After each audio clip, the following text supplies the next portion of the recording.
Go put a shirt on. Stop talking to me. Oh, damn. And welcome. What's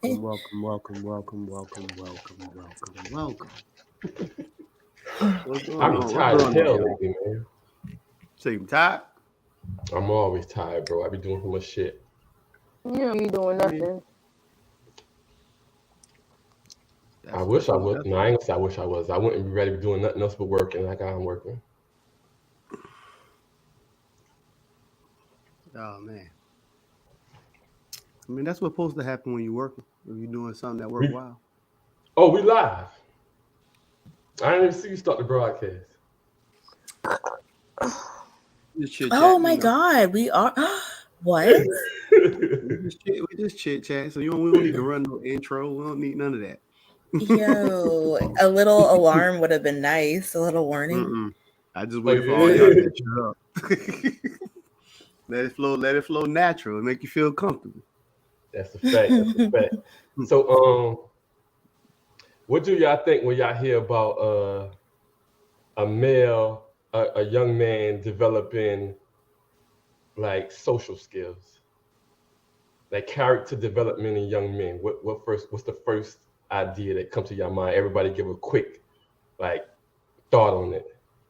You need to elaborate more on that, because no, I just want to hear a quick thought. I'm gonna elaborate, but that's the reason I want to hear a quick thought so I can elaborate. I just want to hear the first thing that comes to your mind when you think of it. Yeah, but that's kind of, I guess, because it's so broad. It's like something we all do every day. I don't know. I mean, that's kind of broad, Matt. You got only way I can think of elaborating is if I elaborate, kind of give the context of where I'm going. I mean, the full context of where I'm going with it. I just want to hear everybody's thought on it first and then go into it. But I can elaborate. All right. Say it one more time. Let me do it. Say it one more time. So when you think of like social skills for young men, like young men obtaining social skills and character development, what do you think about it when you like? I mean, pretty much character development. We take our social skills, but when you hear character development in young men, what do you think about that? I mean, it sounds like a good thing. It sounds like something that's necessary. What would those things be? Like, what would, I guess, let me be a little, that's a good answer, but let me be a little more detailed. What would that consist of, given that young man? What would that consist of, his character development? Communication, learning how to communicate with people, talk, being personable. What you think, Izzy?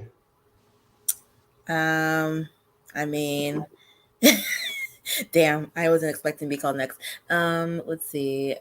Yeah, like I kind of agree with that. I mean, I honestly have nothing. I really don't, honestly. I don't really think too much of it. What about you, Caprice? I definitely need emotional intelligence. Cool beans. I ask this question because I've been hearing a lot on these panels. Me and you kind of briefed over it before, KJ, about like the number one thing, like when it comes to relationship or when it comes to like interacting with the opposite sex, is the likability. You know, they have to like fuck with you first. But when most people talk about character development in young men, and this was somebody said and it made sense, they think about a young man having to be able to provide for a family, having leadership skills, you know, being strong, being able to lead a family. But they don't put that much character development into young men being able to be very social. You know, they do it more with females. They teach females how to interact in social atmospheres, how to dress, you know, how to be likable. So you have a lot of good men that have great leadership skills, but don't have a personality, you know, because it's not a lot of personality being taught to young men. So when young girls back, well, these men, they are good men, but they born as hell. They don't have character. They can't hold certain conversations in crowds or in environments. Is there a lack on teaching young men like that ability to be very social? Do we focus so much on being a leader, being a dad, being a man, having a job that we forget those, you know, likability skills? Yeah, I think that go for men and women though. But it's more focused with women, you know. People limited the gender. It's like men is supposed to work, provide, or like women is supposed to take care of the house, the kids, or whatever. Nobody thinks further than that. And that's why you have some women that's socially awkward, and then you have men that's socially awkward. So I think it plays a part on both ends. Even with the women going through these classes and all that, they still might not have a personality. They could be likable, but they still might not have a personality. They could be feminine, but they still might not have a personality. What you say about it, Kate? Do you think we neglect young men having that sociable, that likability aspect to them? I mean, I think to that overall thing though, like when you're talking about the development, communication is number one key. So when you're teaching people how to communicate, you gotta then you gotta learn how to navigate it now. Like I can teach you how to be social, but the way you want to socialize is a different thing. Because all only thing you're gonna get as far as like examples you're gonna probably get a man probably telling you a man got to do this. He got to carry himself this way. Same thing with a woman. A woman got to be this. She got to carry herself this way. She got to act like this. He got to act like this.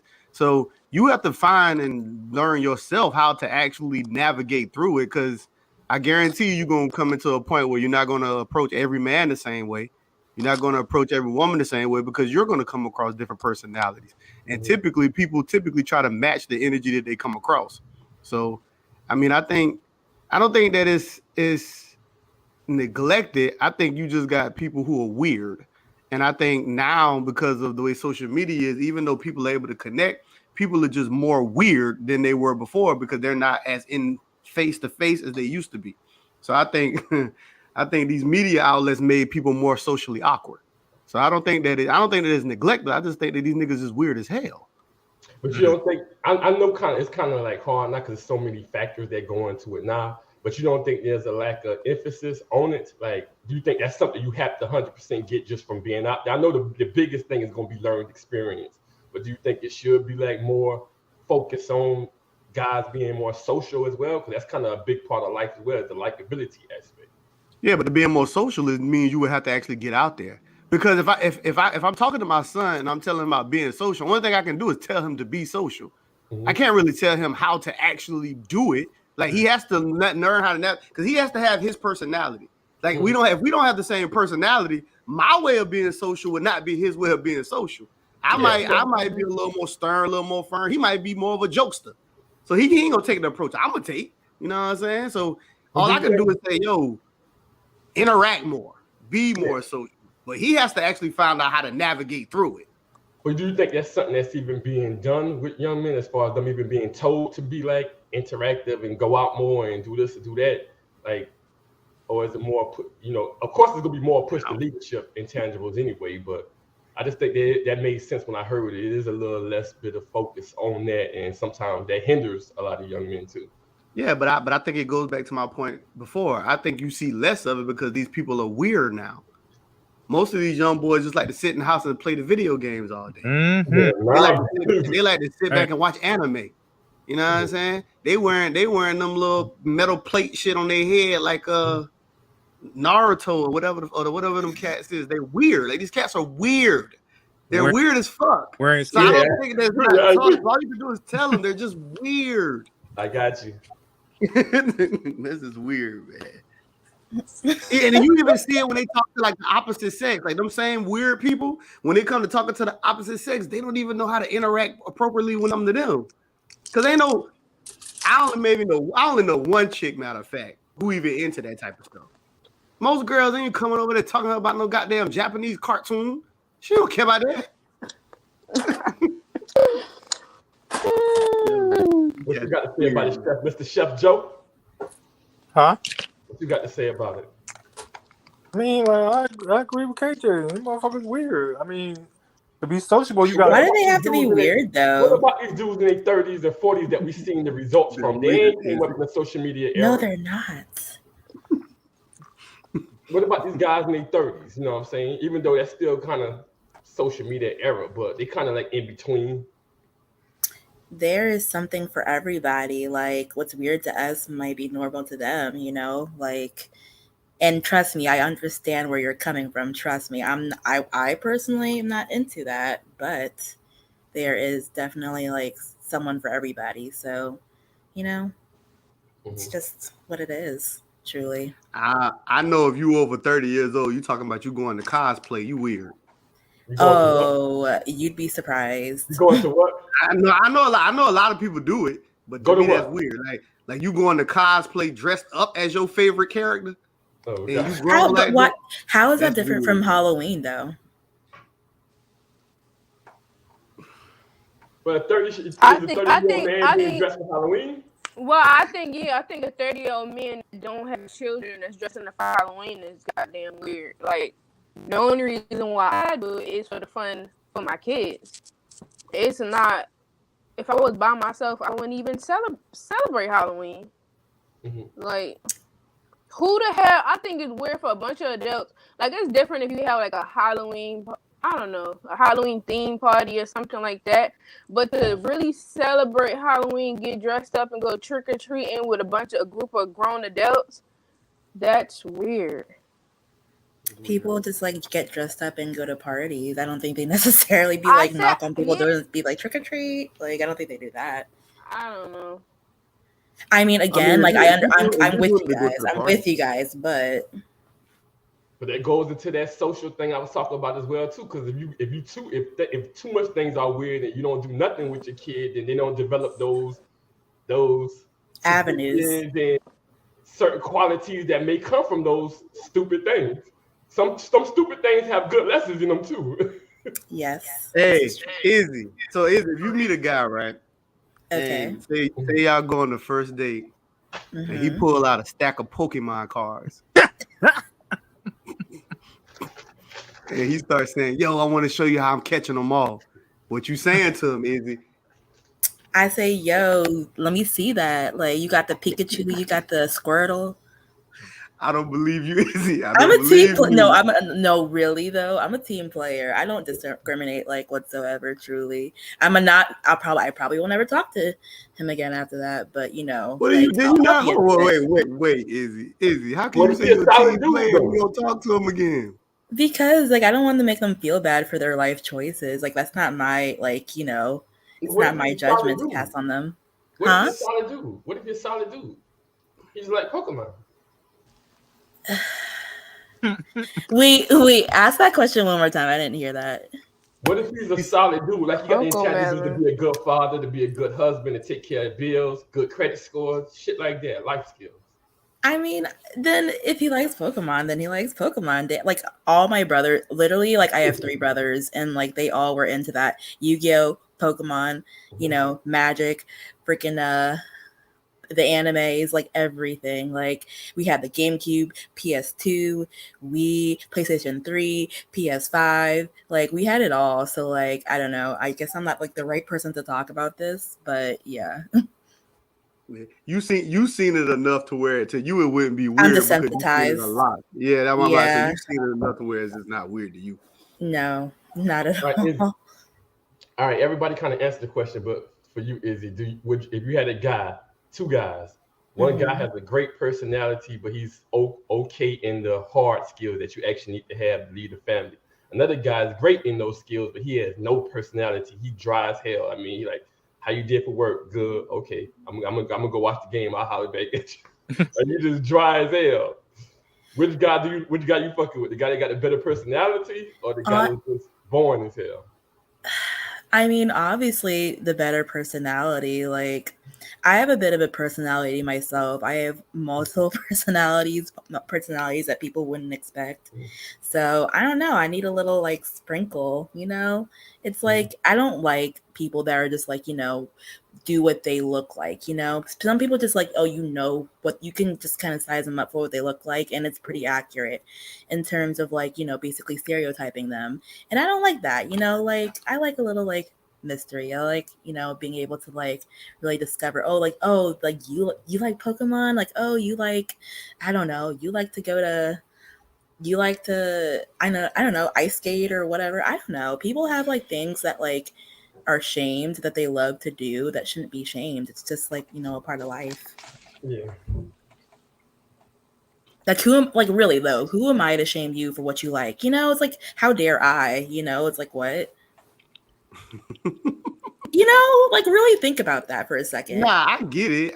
Because I ain't in the shame of people. I mean, I always say that. I mean, you into what you into. You know what I'm saying? Like, because people who met me, they'll think I'm weird because I'm gonna want to watch them old kung fu movies. I'm gonna want to watch that shit from the 60s and the 70s. You know what I'm saying? Those my joints. Like, that's what I like to watch. So somebody go watching it now, they be like, "Damn, you watching this old ass shit came out about 50 years ago." But I mean, that's what I like. You know what I'm saying? And see, I can vibe with that. I love me some Jet Li, you know, like Nah, I'm going back further than Jet. Oh yeah, I know that. I don't know like all of that, but that's a little bit more early 2000s. But you know, I'm going back further. Him. Yeah. You're going to the creators of the craft. Creators of the craft. Hey, I saw this. They was talking about this on one show. Do y'all think men gossip as much as women? Yes. Yes. Y'all think they do? Definitely now. You know what I'm saying? Because it's business. It's business. Gossiping. Oh, that's funny. If they've been gossiping, what do you think the barbershop was like? When men know we like to get together and have God talk at the barbershop. That's a form of gossip. Like, shit, y'all gossip when you. I'm sorry, I interrupted. Go ahead. But no, we can get together. I think everybody gossips. I think that never was the case. Do people gossip at all? Now, like the question is, as much? I don't think as much because men can get together and talk about stuff that has nothing to do with gossip. We get together and talk about business, just about building. You know, a lot of times when females get together, it's built off of just gossiping the whole entire time. It's built off just what this person said, what that person said. A lot of times that's added into our conversation. You was not even in them conversations to say that. And if it was just about business, why do guys feel a type of way when women is in the barbershop? When women in the barbershop? Yeah, that's barbershop talk. But it's the reason it's called barbershop talk. I'm talking about women can be in a salon, they can be at each other's houses, they can be at work. So if it's only if we got a certain time that we do it, that means it doesn't happen all the time. Okay. I'm not saying it never happens. I say we do have a time and place we do it, but it's not like that's all we do. I think sometimes you can hear a woman conversation for 2-3 hours, and that's all he's talking about is just gossiping.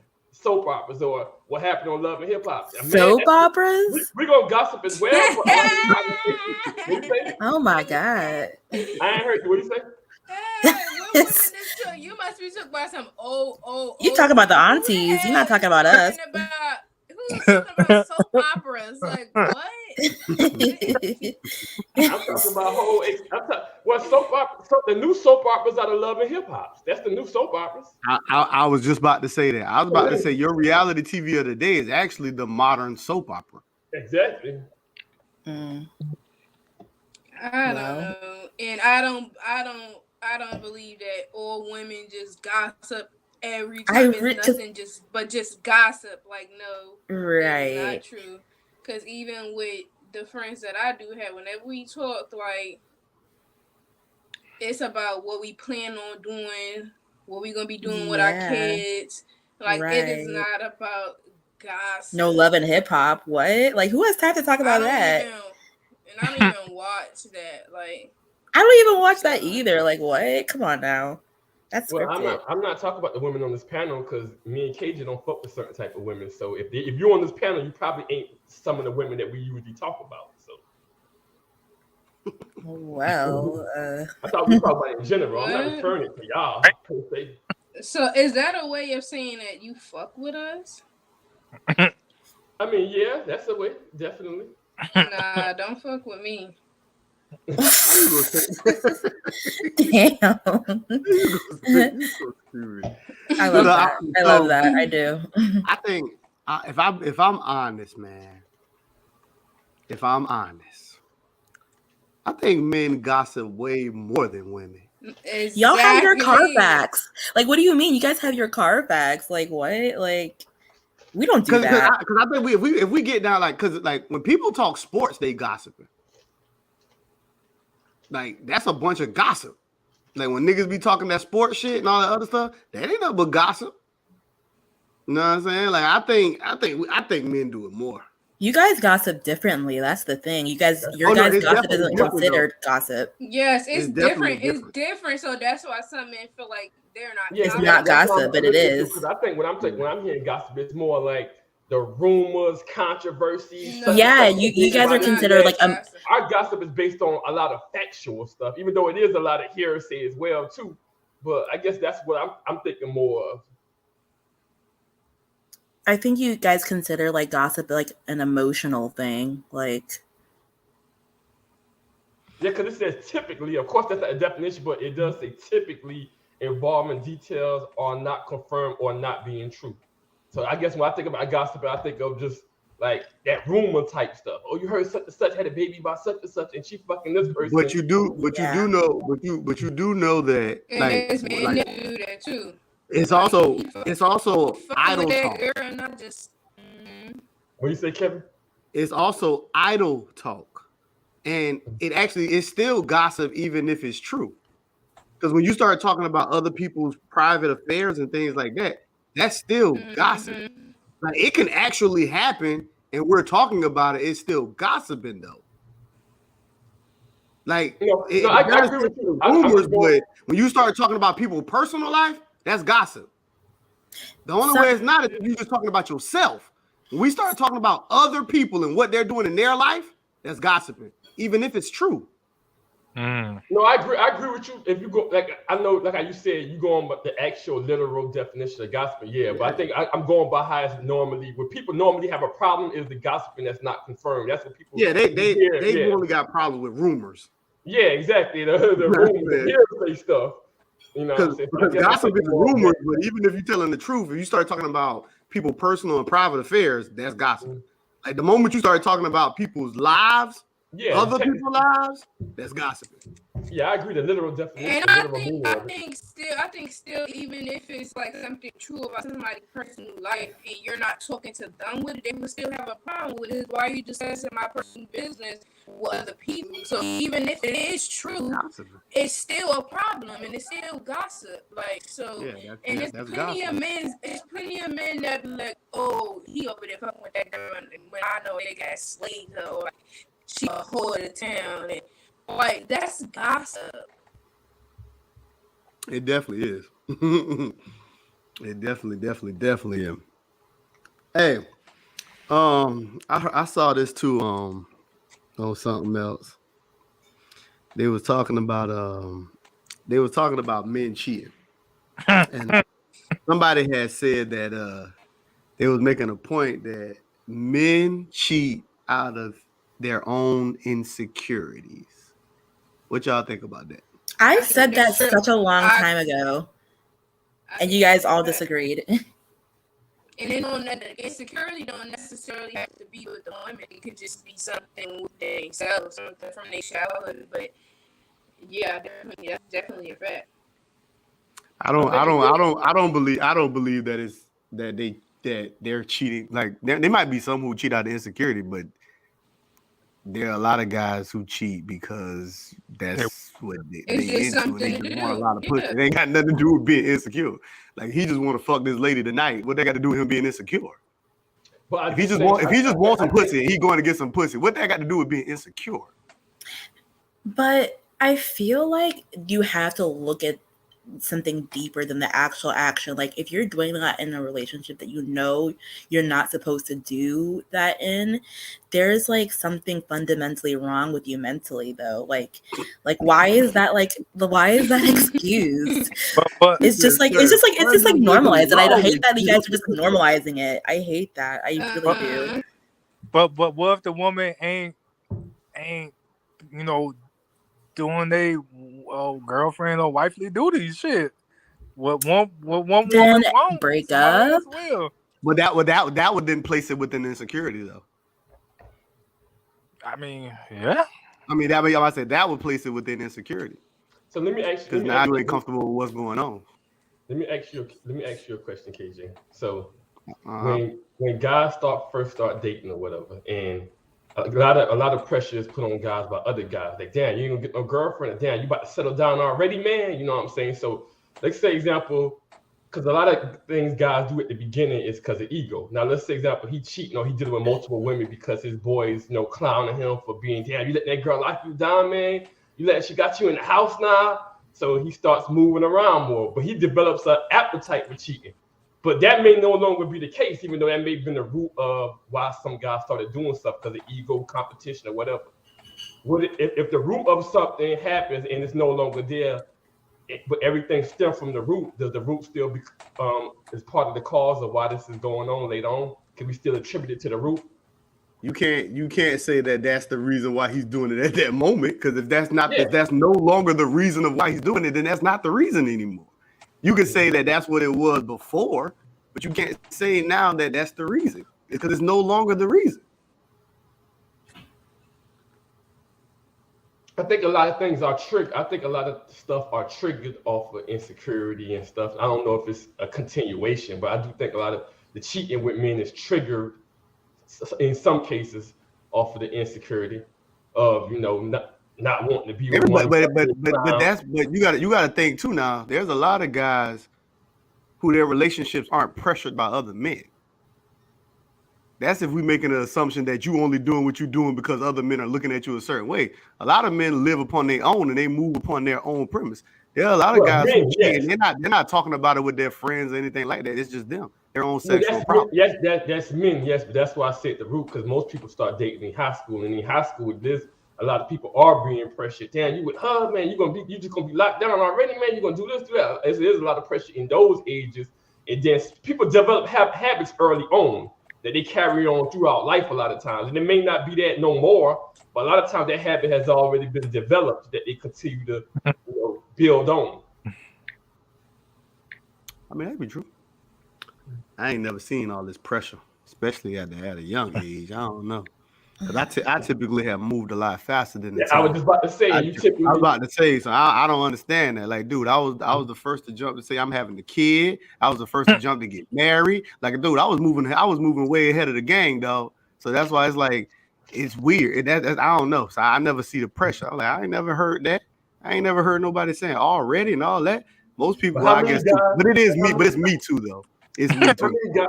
How many guys, and you might not see this, but I'm just asking this to Josh and KJ. How many guys we know at an early age, the only reason they became fighters is because people was pressuring them, saying you scared, or you ain't gonna let that man say something to you, and they probably never would have been fighters if it wasn't no pressure on them. Yeah, but that's not the same thing as when you're talking about that person cheating, though.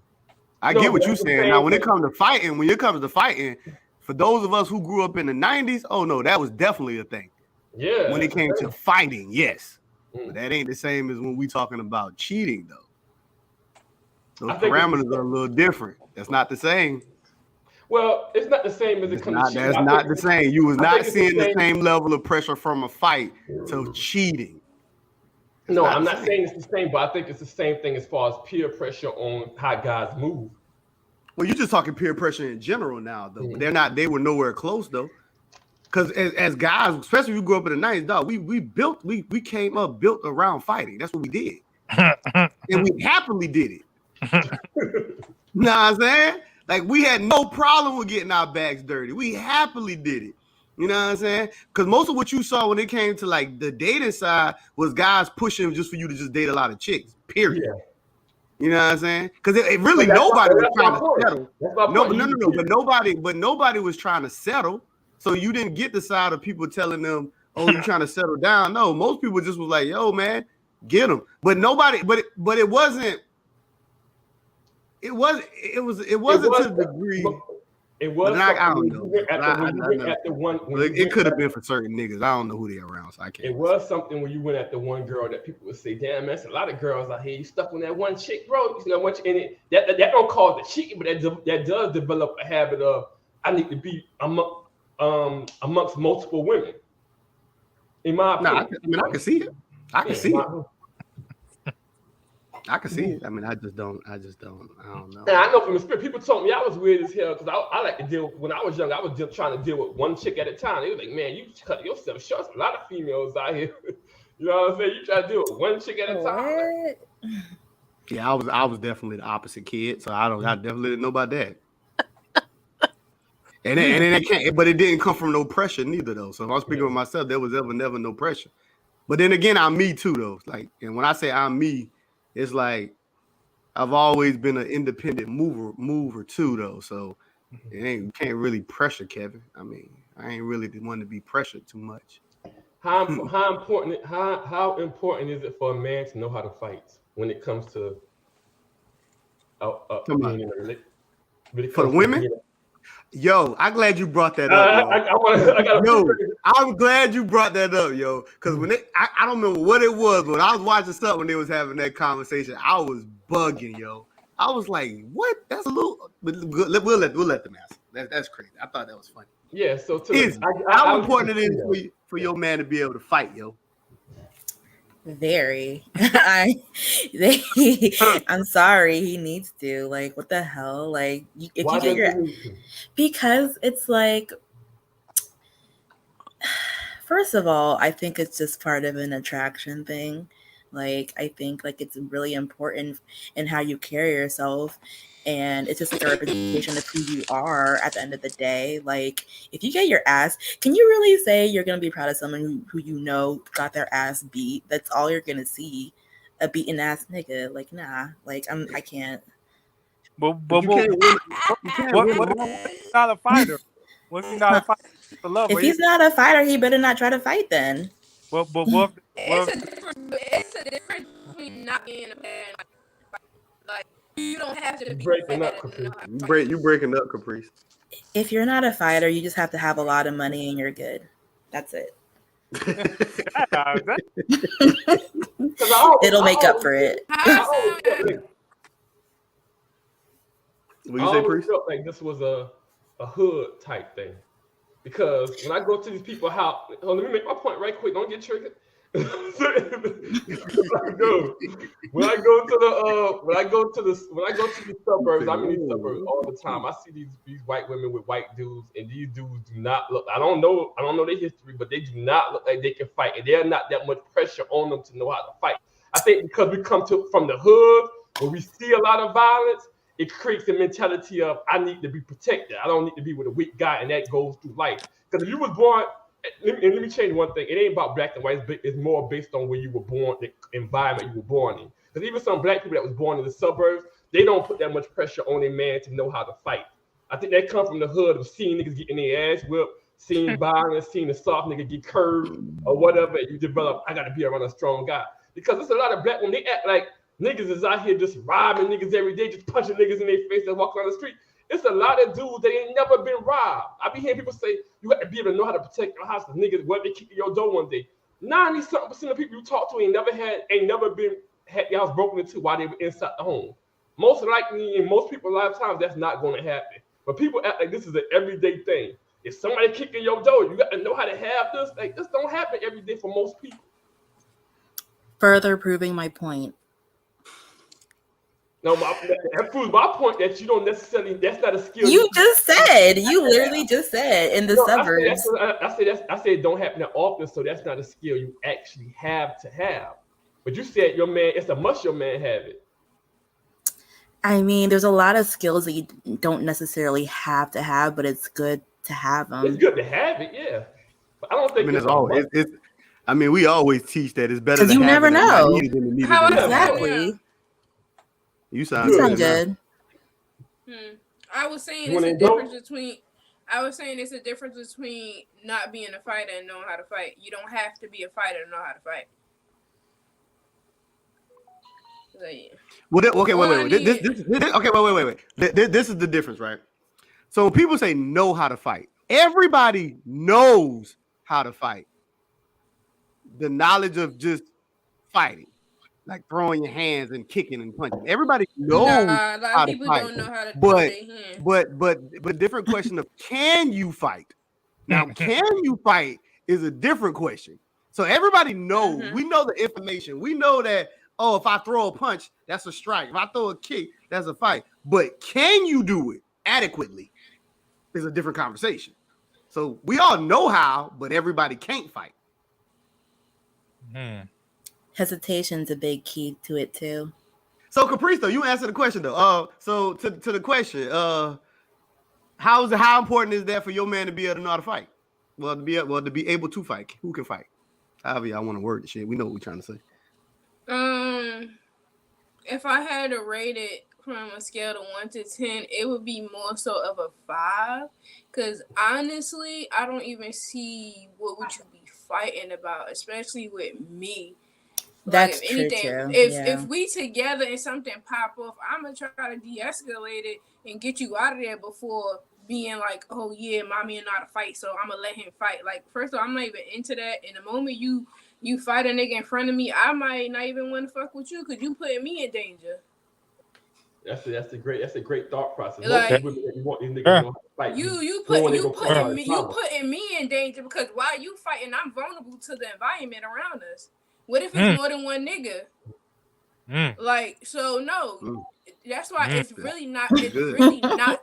It's really good. not that. It's really not that important because it'll be no it's not necessary when we in a relationship. Like, no. And then especially I got kids, and what if we out with the kids?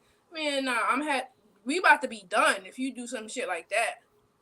Okay, like, but what in you not even. And most people fighting don't have conflict resolution skills as well too. what in the sense of like, you know, someone's attacking you, then what? But how often does somebody just attack somebody? I'm just And giving an example. And that's the thing, like it would, that hypothesis wouldn't make sense because there would, I don't know, I don't put myself in a place where somebody would be able to attack me or be like say something for a man to get rowdy with me or something. If anything, if I feel a form of aggression, I'm walking away. I don't have time for that. But to Izzy's question though, because you don't have to be in a wild scene. What if you somewhere and say you could be at a bar and there could be something simple as a drink got spilled on somebody, and then now, and it could be a white person. We don't even have to say it had to be black. And then all of a sudden they get upset and they want to fight you, and they're intoxicated. Because these things do happen now. Yeah, like it's not like always in your control. So what if they actually trying to attack you though? That's a pretty fair question. Because these things happen all the time. 99% of the times, even if a guy is drunk, hey man, I apologize, bro. I ain't meant to do that. Most dudes, their ego go completely down once you hit them with that. It's a lot of dudes don't want to do that because they don't want their female, because their female put a lot of pressure on them not to back down. They don't want people to think that he's scared. They feel like I have to prove to people I'm not scared, rather than saying, hey bro, I messed up, bro. I know my fault, sir. I ain't meant to do that to you. I apologize. Most people don't keep coming after you like that when you do that. Not saying it don't ever happen. Right, like in that scenario, if we are out together, why am I so close to another person where I'm able to spill a drink on them? But you at a popping bar, it's a close environment. Come on, I'm about to say, come on, it's a close environment. You talk about these places, though. These are regular things. These things happen all the time. Yeah, that's what I'm saying. That's what I'm saying. I don't go to these places. Maybe somebody else is able to answer that question, but I don't go to places where people are so close to each other. I don't even fuck with people like that to be that close to people. But it ain't. But it's not really a thing of you having to be a close one. You could be in a pretty public place and somebody could just be walking past.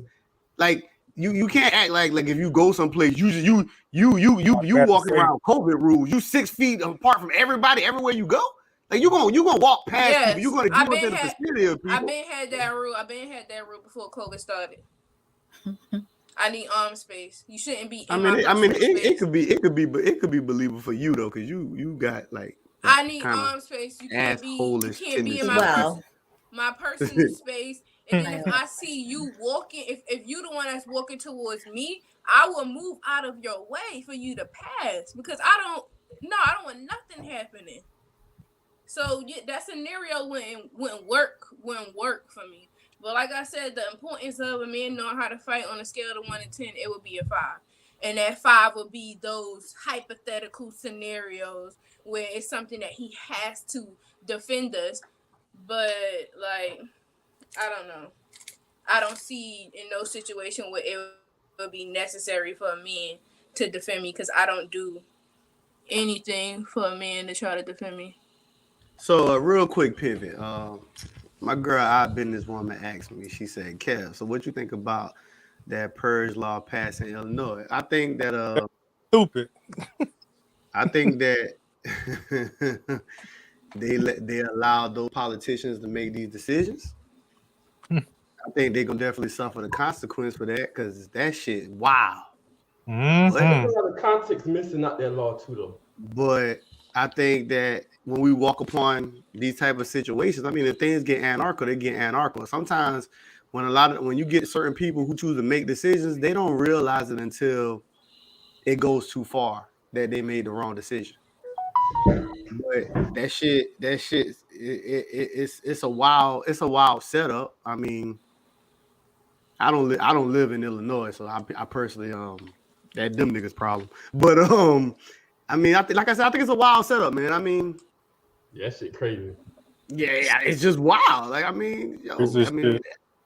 I can see a lot of danger. I mean, if I lived in Illinois, we would have been moving. But then My again, brother was in Illinois. Fact. yeah, The one thing I do, we would the have one definitely thing been moving. I don't like the law, but the one thing I used to always say is it's fucked up how people can like arrest you for a crime, hold you a year and a half, and then say we ain't got enough evidence and let you go. Because all they saying now is, even though that's more beneficial for society, it's more fucked up for the individual. You know what I'm saying? Because all they saying now is we'll keep the person, but you need to have enough evidence as you arrest the person for the judge to say, okay, we're not gonna let them go. If you need to you need that much time to get all your evidence together, then you shouldn't arrest this person. We just gonna let them go. That's pretty much all they saying. So if you're gonna arrest a person, make sure you have enough evidence to show that judge we ready to go to trial immediately if we need to go. Because a lot of times they arrest you circumstantial, they can hold you 3-4 months and be like, nah, we had the wrong person. We ain't got enough evidence. Let them go. You done lost a job. You done lost your house. Your car done got repoed. So I mean, I see that benefit as well, but it's fucked up though. So yeah, I think she asked, "Do you think it was spread to other states?" I think a couple of people have tried, but I think they're gonna wait though. They're gonna wait to see what the fuck happened in Illinois first. But I think that's the case though. I think that's the plan. I think because the law don't go into effect until next year. I think they put that out there because they trying to get motherfuckers out there. They trying to get people to move out the city so they can, gentrify, move people out. A lot of times they put this stuff as scare tactics as well. And then as soon as December come, they like, nah, we changed our mind about the law. We ain't gonna pass it, or they veto the shit or something. But they done got a lot of people that they ain't want it there anyway to move out. Because really, all you're gonna do is keep a lot of. I mean, you're gonna keep a lot of crime out because if there's no cash bail, that means they not gonna be in that position to be trying to hold people. And a lot of them cases they gonna just overlook because if there's a no cash bail, that means niggas have to go to jail for something like the real like egregious crimes. Because you're talking about you gonna really have to hold these niggas, and if it's not, you gonna have to let the rest of them niggas just run free. That's why they keep using the term purge, because a lot of them niggas gonna have to just run free. And if I'm a cop, I'm not risking my life to arrest somebody that can come home tomorrow. Like I gotta risk my life. Oh yeah, most definitely no. Yeah. That's definitely wild when you looking at it from the concept of the ones who gotta protect and serve. Like, I gotta risk my life to lock you up, and you can come back and get me the next goddamn day. or it might be just a waste of time. Yeah, that's what I'm looking at. I don't think they worry about them coming back to get them. It's a waste. I gotta risk my life and might get killed to get this person to go to prison, and they not even gonna go to prison. Yeah, it could be a waste of time. They could be right back out because they gonna be like, no, we ain't gonna hold them. Well, the cops doing that now, even with the what you call the shit where they ain't giving them the right finances. What that? You said what that? Where they ain't giving the police the finances. Is it called definancing? Even with that. Oh yeah, you talking about not financially supporting them. Yeah, even with that, it's a lot of crimes and murders that they ain't even worrying about now going unsolved. Where they come in there late and everything, like fuck it, we ain't getting paid enough for this shit. So you got people quitting all the time. I mean, that's like any other job. Niggas don't feel like they getting paid their dues. Niggas say fuck it, I ain't care about that. Let whatever happens. Exactly. It's a war zone. But as I get older now, I used to love big cities. I used to love those Atlantas, New Yorks. But I got older and I'm like, man, this shit's stupid. I was experienced to it a lot younger, so I always was against it. That's why I always said I never liked metropolitan areas. Mm-hmm. Like I don't like all that movement. You know what I'm saying? I like peace. I like for it to be quiet. You know what I'm saying? I like my southern home. You know what I'm saying? I don't like that type of shit. I don't like all that moving out that door. You know what I'm saying? I never liked that. Yeah, because when I look at moving now, I look at like areas to raise a family because I want to start making a family. I look at schools, the crime rate. I look at this shit now that I got a little older because I ain't too thrilled about the lights no more. So I agree with both of y'all, but I'm looking overseas. Yeah, but you don't like being in the country at all. You leave the country every you like chance you big can buildings get. and traffic, Josh? Huh?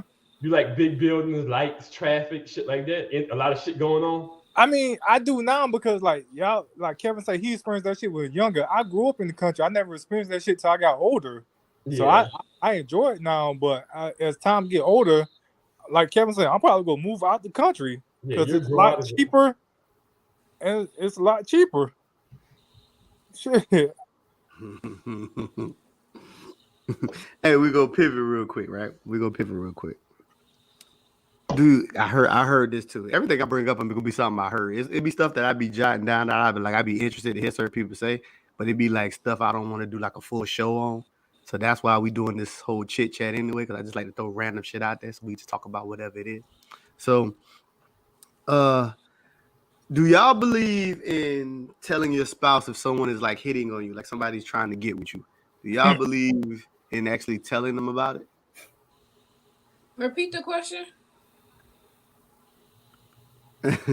Hold up, but before I address this, before I read my question again, let me address the homie in the chat because she be doing this a lot. She talked real bad about my city, so I'm gonna address her. Ooh. She just said I don't see no peace where you live at, Kev. First of all, my city It's is definitely not. Listen, y'all, we're not gonna do that. Now these cats are It's kind of wild. They're a little it's wild out there. sirens and fire trucks every goddamn 2 minutes. Like, bruh. Listen. We're not gonna do this. Uh, We're not gonna disrespect something South Carolina like that. We're not gonna do that. We're not gonna do that. It's an amazing bruh, place. nobody don't care about something. I do. This is home. I love it. Hey, I ain't gonna lie, that's my home too now. Come on. I say I love it. What do you mean? This is beautiful. But back to my question: Do you believe in telling your spouse if someone is hitting on you? Like say Caprice, if you out and about, you got a man, a Nope. guy. Nope. Yeah. Okay. Dang. So why Nope. would you not? Because protect that man ego. Okay. At all Nope. costs. Okay. Nope. Okay. And it depends on the man. If we have built a relationship where like we out or something or went in the process of dating and you see somebody holler at me and you like, oh shit, I see a nigga trying to get at you or whatever, and we make it as a joke, then probably, but I really don't see the point. Like it me telling you, is it that for me to rub it in your face? If you're not there and you don't see it happening, why do I need to come home and tell you that somebody was hitting on me? Like, am I trying to make you jealous? Am I trying to make you feel that way? These would be the things that go through my head if you come home and tell me like, oh yeah, shorty was in the store trying to hit on me or whatever. Like, the fuck is you telling me for? Like, I'm like whoever I'm gonna be with, and you out by yourself. I expect somebody to hit on you because if I find you attractive, then somebody else better find you attractive as well. So, like, I mean, no, it's no point in coming home and telling you that somebody was trying to hit on me. Like, no. First of all, you should already know when I'm out that's a possibility because you try to holler at me. So why would other men try to holler at me? I I don't see agree. the purpose. Yeah. I think you should come and tell the person if it's something that could present an issue, like he harassing you type shit, or I don't even think you should say that because now you putting that man in a mindset where he feel like he got to go out and protect you, and he don't know who he protecting you from. True. it don't matter. That's putting him in danger. Why? No, Why? but if it's something that you could be in danger, that's part of the reason I'm here for, to protect you. It's a difference if this is a reoccurring issue. If I'm That's just what I out said. in a random person, and then at that point I would just contact the police. Like, No, why am I no. So what is your man there for? What is the man there for? for me? You don't go to him What with do you issues. You for don't me? go to him with issues. Not issues with somebody harassing. No. First of all, that's the police job. No, but you don't go to your man first it's, about it? it's crazy people out here. Like, he might want to go fight the nigga hand in hand, and that nigga might have Let him a go gun. fight then. And he Send might him have off. a gun. And he might have a gun. I'm not sending nobody off the. Nah, people out here is I crazy. never said send him. I said just bring it to his attention that someone's harassing you. Even What if do you it's like, what do you think your man is gonna do if you come to him and tell him like, oh, somebody keep harassing you? you used to dealing with, like I said, it ties back to what we said the first time. You used to dealing with people that don't got no conflict resolution skills, because every man don't go out there and say I got to butt some ass. So you can just have a conversation about, hey, I've been harassed. What's the best way to deal with this? But you think it from it one side. It don't matter if my man have conflict resolution skills. What if that other man is not trying to hear that? Like, he may not even. Your man may not even address him. Your man may not even address him on the. Just because you tell him don't mean necessarily gonna go out there and address him. Unless you're saying that the man you date is a man that's always gonna be up front, in the face type guy. Because every guy, just because you tell a man that don't mean I'm gonna go address him. What I could tell him after, I would tell him after the fact, after the police handle it. I'm not putting him in. I'm not putting him in no type of danger. You will not be in nothing because of me. No, if you dating a man that's supposed to be a leader, sometimes he might look at the situation and say calling the police could actually make the situation worse. What? Calling the police don't always make things better either. First of all, what calling the police got to do with a man being a leader? No, because he may be able to look at the situation you explain to him and say that's not the right way to deal with that, calling the police. The police ain't going to arrest him for trying to holler at you. They're not going to do nothing. You said harassment. You didn't just say holler. Even harassment, they're not going to arrest nobody for harassing you unless they made a violent threat or something. Or physically touch you. Before, so I know.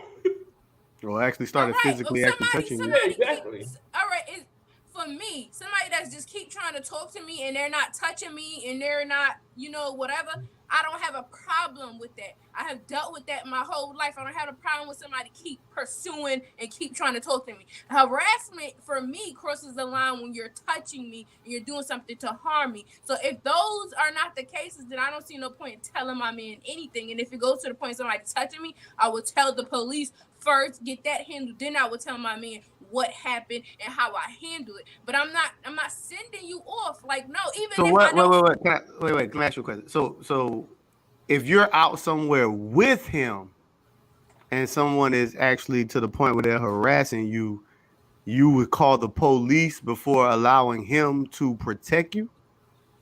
What you mean, like harassing me, like touched me or something?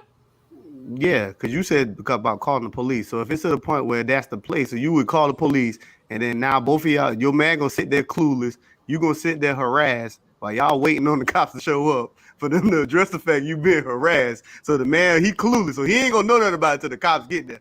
And he wondering why the hell, if he's actively harassing you, why are we waiting for the cops? That's it. Y'all keep putting these together. I'm asking you. No. I'm asking a question. I'm not making no. I'm literally just asking you a question. I said I went and tell my man if this is just a one-time thing, and if we out, I'm gonna tell you I'm ready to leave. Like, that's it. And then I would, and if it's to the point that I have to tell you, I would tell you once we're gone. But if like he tried to make it like it was a reoccurring thing, like I'm always running into this person and they always harassing me. Like that's no. But okay. So also the way you define harassment is not different from a lot of people. For a lot of other people, harassment is a lot greater than before it get to how you did it. Because you did it to where the way you just now approached it was like it had to be to the place where he really automatically just touching you, all that stuff. To some people, harassment, if he doesn't leave them alone, that's harassment. Making you uncomfortable. I get that. That's why I said for me, I get that. He said just trying to talk to me. Every time I see this person, they keep trying to talk to me. And if he keeps being persistent, that's harassment. All right, but I don't find a problem with somebody keep trying to talk to me. Even if it was the case of the person calling me out my name, so I'm going about my way, or I'm gonna figure out. I get it. Wow. Not to keep running into this person. If you're in the mall, I'm talking about they trying to holler at you every time you see them. You in the mall and you shopping and you like, damn, every store I come in, this person coming into the store with me. He seemed to come in the same, like you feel like he's following you when he see you places. That's some women that can be uncomfortable. Okay, if it get to that point, then yes, I will address the issue with the cops. This man keep following me, but Okay, let's Okay, go I'm back to not. Izzy. so if I I'm not answer, in. Let's let I'm Izzy not. answer first before you give. all What you right. think about it, Izzy? Wait, there's a lot that went on. So exactly what specifically? So we'll go back to the original question was, do you believe in telling your spouse if someone is like, hitting on you? You know what I'm saying? That was the original question. And then we bridged into like Harassment. harassment. Yeah. But the original question was, do you believe in even telling your spouse if someone is hitting on you? Like trying to get with you? I mean, I don't really think it's really worth all the issues if it's just like that, like if it's just like that, like innocent type of like, if it's like an innocent action type of, well, it's not really innocent, but if it's like, an action where it's like he's just doing that and then it's like a one and done thing. But if it like falls into other categories, it depends, honestly. What's some examples when you say it depends? Like, if it's like a constant thing, if it's something that happens constantly, even if it's like it doesn't even have to like get to like a touchy type of thing. Like if I feel uncomfortable, I'm gonna tell him. Like I just don't okay, so and the way I approach it is like, how can I be going something that's bothering me and I just don't communicate? Like that's something that us as women is so hard and we stand so 10 toes on the ground about. So how would I contradict? I can't contradict myself in that way. So if something's really bothering me, then I'm gonna talk about it, and like, and we can like come up together of like what we can do, or if we have to call the cops. Like if it Perfect. gets to the point where it's like you know it's rowdy, then we're gonna have to like get me just like Yeah, unless you got exile a me from the man, situation. and in that case, you probably should. If you got a man that he one of them men that soon you say something to him, I'm gonna go fuck his ass up. Then I can understand. You know what I'm saying? You got the wrong type of man in the first Yeah, place. I wouldn't even. No, You know I what don't I'm touch saying? those. We don't go near those. She said, she I'm said, gonna I go don't put touch it with those. that nigga. Because I don't think people should be dating people that's that emotionally unstable anyway. That's really unstable for me. I literally couldn't. But most men are emotionally unstable. That is true, but that's Mm. extreme. There's an Wait. emotionally You said stable and most men extreme. are emotionally unstable? Most men are raised by single mothers, and they are more emotionally unstable because Not they in the are cat. Not raised by single mothers. Yes, they are. They are more quick to react off emotion than logic. Yes, they are. Why you think so many people don't even want to get into the act of actually fighting? They go straight to shooting. You say something that they don't like, they will shoot you. I'm not disagreeing with what you're saying that happens. I'm disagreeing with the most part. yeah, Most, exactly. yes. I don't. I definitely. Yes. It's definitely not most men. That's most. Most, yes. That's what it is. What it is, KJ. That's the type of dude that women like to talk about. So it seems like most because they keep dating Yeah, those type of that's dudes. not most men, dude. Nah, that Because if I keep this shit a buck, most guys are actually more cowards than anything, and they actually own Exactly. up to it. So they're not emotionally unstable to the point where they're overreacting. Now, Women just the like those younger wild generation, dudes. now that All younger right, side even of the it, you get that, cowards, but the younger and side is you. not most men. All right, let's say most is not. If you say most is cowards, even cowards is out here shooting people because they just so scared. They That don't ain't want to most fight. people though. That's not most people, though. That's why I said my disagreement is Okay, not that it happens. whatever. My disagreement is the most. Okay, we'll take the most out of it. But yes, there are men that are emotionally unstable. I Yeah, I wouldn't say agree. because I'm making this statement does not mean that I dealt with unemotionally stable men. Like that's not the case. But like I said, like I don't find it necessary to like man, especially if it's something that somebody is trying to harm me. Man, I don't know. I don't know because it depends on the extent of the harm. But if Because somebody trying to harm you, you can't tell somebody how to protect you. Like yeah, if wait, wait, he wait, wait, wait, feels wait, wait, wait, wait, wait, wait, wait. But if somebody's trying to harm you, that nigga ain't emotionally. He's not emotionally unstable for trying to I'm protect not you. I'm not saying no. I'm not saying that. I'm not saying that. I'm pivoting on to back to what we was talking about. I'm not talking about the emotionally unstable thing anymore. I'm just talking about the whole act of the harassment, and do I tell my man for him to go protect me? Because when it's to the point of, like, you don't know what can make that man want to feel like, oh, he got to protect you and go fight for you. So, like, most of the time, it might be something small that he'd be like, all right, we could go about it this way. But if it's something to a point where somebody's really trying to harm me, like, you can't, that man is going to take it into his own hand. I don't care whether he's stable or not. So And I don't want to be sending nobody off to end up losing their life or whatever, because especially the man that I end up with is going to already have kids, and I don't want to be responsible for putting that man in harm's way when he got people that's dependent on him. No, I'm not doing it. Let the law handle it. But if you call, but also not to keep going in circles, but also if you call the police, there's some men that gonna get even more upset in it because they like she had to call the police. It must be something very serious. Some people take a more calling the police can make situations way worse than you believe. Well, that's your ego. That's your ego talking like, oh, you have to go to the police. That make it worse for some guys. Like the police. But you have to remember, since a lot of men are egotistical, you actually even though your intentions might have been good, you actually set in place a bad situation. That's what I didn't even realize. The police. How long has been going on? She ain't even talk. I'm gonna be upset now. I'm gonna think, what the hell was going on that she couldn't tell me? It must be something bad. Now I'm overreacting because if she's scared to tell me because she's no, I wouldn't say you overreacting. No, I'm saying that I could be overreacting now because the police is involved. Because I'm gonna be thinking, what is she doing? For her not to tell me, it must be something bad enough that she know I will react a certain way. So this nigga must be really been fucking with my story. And it might not even been that serious. And that's the point. You just now said if she had to go to the police, it had to be something that really I would have to react in a way. And that's the point. That I'm not trying to send you off to react in that way to where you can end up losing your life or end up ending that person's life. It's a lose-lose situation when you send somebody off. They probably end up assaulting that person and going to jail, or that person assault you and you end up losing your life. I think you're making an assumption too. Nah, it's crazy out here. Nope, not in this society. No, I'm not. Wait. So I got. Oh, let me say one thing right quick, Kevin.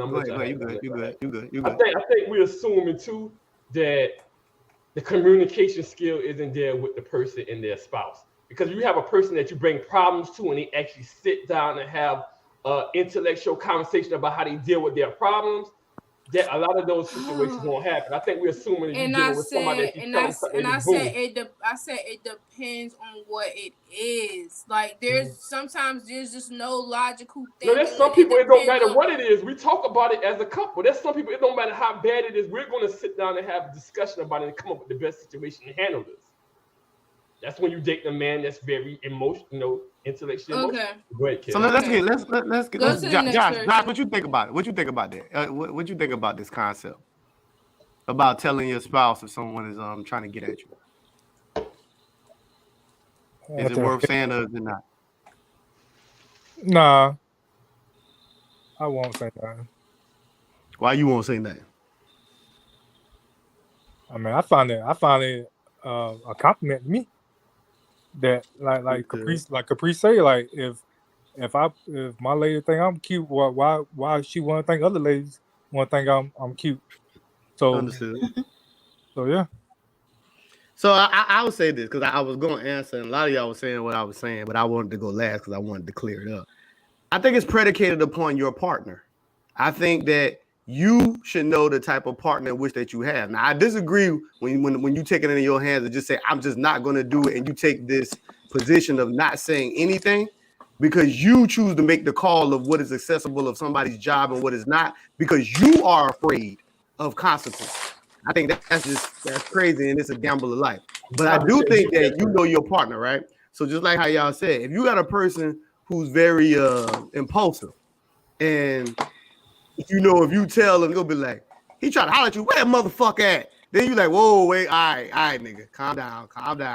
That's the same thing I just said. If you talk, but that's just one side. But then you got guys who you could tell them and they're not about to run off the go. They're not about to armor up and go to war. They're gonna be like, "Oh, he trying to holler at you? Okay, that's what's up." Even if you say harassment, a lot of guys don't jump. A lot of guys ain't jumping the gun neither now. So we only speaking to one side. There's both, but I don't think. I think first of all, I don't think no woman's in the position to make the decision of how it goes. See, and like if you take somebody like me, now I know conflict resolution. But I find it very, very disrespectful for you to call the police. That's what I'm saying. Because now my problem is with you. Because I got a great sound of judgment, and I know when to engage and when not to engage. So if we're talking about leadership, you literally just took away my ability to fucking lead. Because what am I here for? For me. What am I here for? So you didn't even allow me to be a man and actually chose properly. You took that ability and choice away from me and said, I'm going to call the police. You didn't even allow me to make a sound decision. Now, if you know I'm an impulsive guy, I understand that. Yes. But we're assuming every nigga is impulsive now. But every guy is not. Mm-hmm. So if you choose to make that position and you just automatically say, I'm calling the police, my problem is with you now. That you're not going to let me be a leader and say, oh, okay, babe, we might need to avoid this, get away from this, or I might need to address this. That's what a leader is supposed to do. You can't make that call. I think that's an overstep. Facts. You can't do that. But I do understand when we're talking about impulsive guys. I get that. Because that's a younger thing, too. So I get it. Them younger niggas are super impulsive. They dealing with their blocks and their gangs and whatever may have you. They got their reputation, their whole hood on their back. I get it. Understood that. But for the niggas who ain't carrying their hood on their back, and they just a regular nigga who got a family, they understand the same level of a threat too. Because if you're trying to tell me that most niggas don't understand that level, even though a lot of guys typically can be logical, that they don't understand the level of threat that is there, that is crazy from most niggas' point of view. I ain't talking about the younger guys, because the younger guys, you know, like I said, they carry their hood on their back. They don't give a fuck. But when you're talking about the guys who are of season, come on, dog. Most guys ain't running into danger. Because sometimes, sometimes a female try to handle some situation by herself instead of going to a man, and she end up making this shit just bad. It just get worse. Like on Soul Food, when old girl called the police for her home girl. You know, sometimes you can do some shit and you just make shit way worse than what it be. Because it could be something simple, like in New York, you know, females walk a lot. I might say, you know what, you want to come send you an Uber every day. I'm gonna take that experience. It might be the small little fix that could have happened to erase this issue. And now you calling the police and you make it a bigger issue because now other people start talking about it. It becomes out there now. He feeling embarrassed about it. Sometimes it's just escalating the situation. I didn't say I was calling the police for something small. Your concept of harassment too is by far way greater past than the average person though. Because the average person, the harassment level would have been triggered way before you were triggered. When I'm answering this question, I'm not answering for everybody. I'm answering for me. But when you're in a relationship, no. But that's what I'm saying. I get that you're answering for you, but we're having a duality of a conversation too. So we're doing both. So I get that you're answering for you, but when we're talking about the average person though, the average person, their harassment level, they're gonna meet that way before you get offended.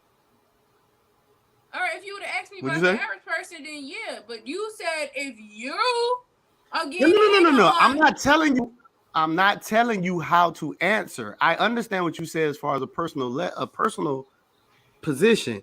I'm just adding in the average person. I'm not telling you to change or adjust your answer because we know you said you was answering for you. So I get that you're answering from you, but now because you just gave us what you would do. So I'm not challenging you. Now I'm just talking about the average person because we know what you're gonna do and how you approach it.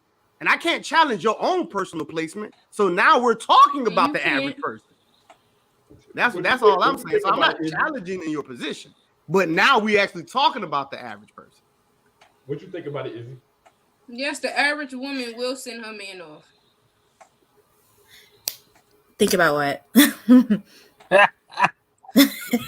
Sorry, but I guess it's the harassment piece though, because Izzy answered the question about if he's trying to holler at you. So I guess he asking you about the harassment piece. Nah, she answered it. I think she answered all both. I forgot though.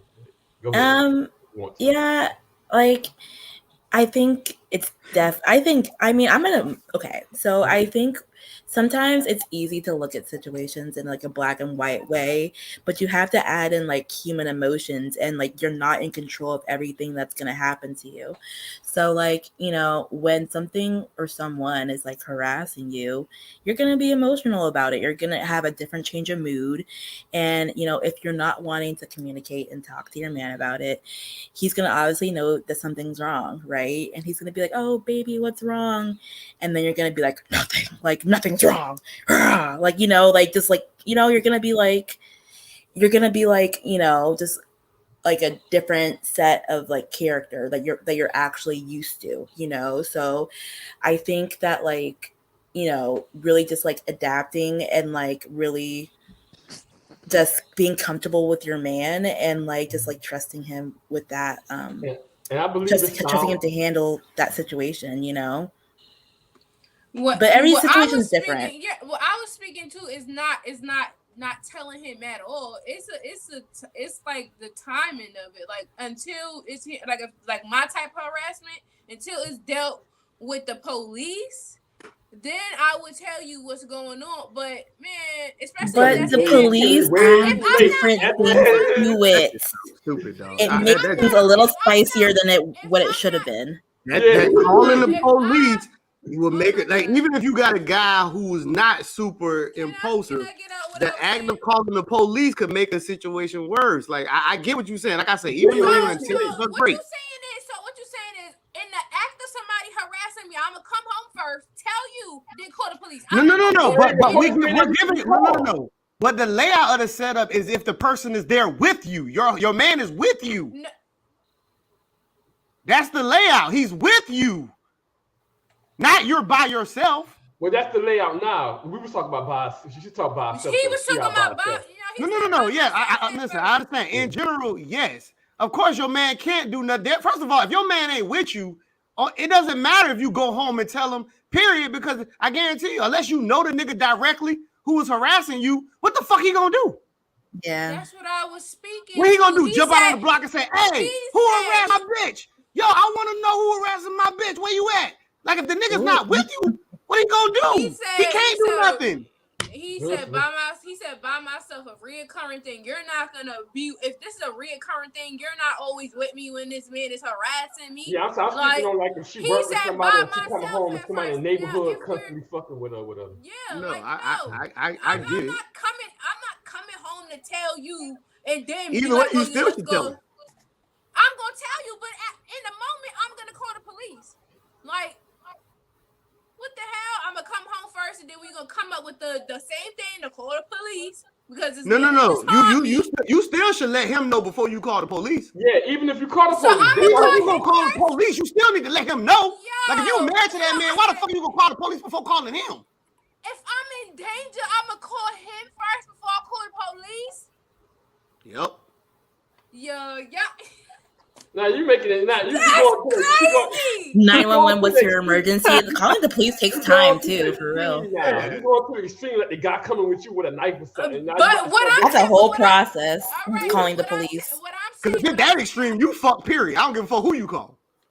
Right. Well, what You could call Captain Planet. He still. I said touching me is when it go over to the harassment for me. I don't care if somebody keep trying to talk to me. Somebody following me, that becomes to the point of harassing me.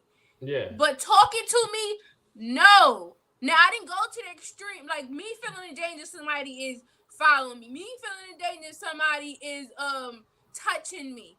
Unwanted touching. I didn't So say let me nothing ask you about one no more question, and then knives. we can I think. ain't say nothing about none of that. I didn't go to the deep end of the extreme. I'm talking about those two things. I will call the police first, So especially if somebody following me. Like I'm gonna call the police until somebody could catch up with me before this man keep following. Especially if he trying to follow me home or something. Like let me man, ask you this. come on. I'm not gonna call you first, but after I get off the phone with police, then I will call you. Like I don't understand what the problem. Now if we together and somebody harm me, yes, I will let you know because whoever I'm with will be able to handle it correctly. But something minor, somebody trying to talk to me, I'm not gonna go to the bathroom and be like, oh, that man, and come back and be like, oh, that man over there just trying to talk to me. Like, what? I'll do it. Unless we have that type of relationship. Unless we both, because I'm that type of person. What I'm about to say is, if you come home, because most females, I am that type of person, but I have to understand the person that I'm with. If you're not that type of person, then I wouldn't do that. But if we're the same type of person, then I'd be like, that nigga just try to holler at me or whatever, and we both would laugh about it. But that's how I would have did. That's why I said I would do it. I'd be like, hey, yo, that little big head bitch at the bar trying to talk to me. She realized she was wrong, and she just pretty much saying we right. What? Now she admitting that she'll do everything we've been saying. Nigga, I've been said this thing from the beginning. I said it depends on the person you with, and then I said if it's something you ain't never been saying that. You ain't never add that caveat. I've been saying you assuming you only with a rowdy guy. The whole time we've been saying it, and now you add that caveat. That is not what I said. But it's cool. But okay, I'm not about to go back and forth with you. Because I'm saying this: if somebody harasses somebody, it's a build-up thing. It's gonna be a day because females are emotional. It's gonna be a day you come home in a bad. We all are emotional. Stop saying that. Let me finish my thing. Let me finish my statement though. But if the female come home and she's upset, like, baby, what's going on? That'd be crazy if she don't tell me what's going on. Then weeks later, I find out she called the police and there always was something going on. You got to go. But I'm going to the extreme. This conversation just reminded me that I need to restock on my pepper spray. All right, let's make a pivot. Let's pivot. So I've been hearing people had these conversations. They've been talking legacy.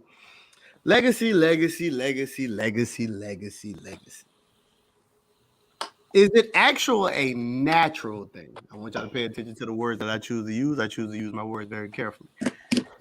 Is it a natural thing for people to put legacy first, or is this more of a constructive system when we're talking about constructive system relationships? Is it a natural thing for us to just be trying to embrace legacy, or is this more of a constructive system? What y'all think? Natural.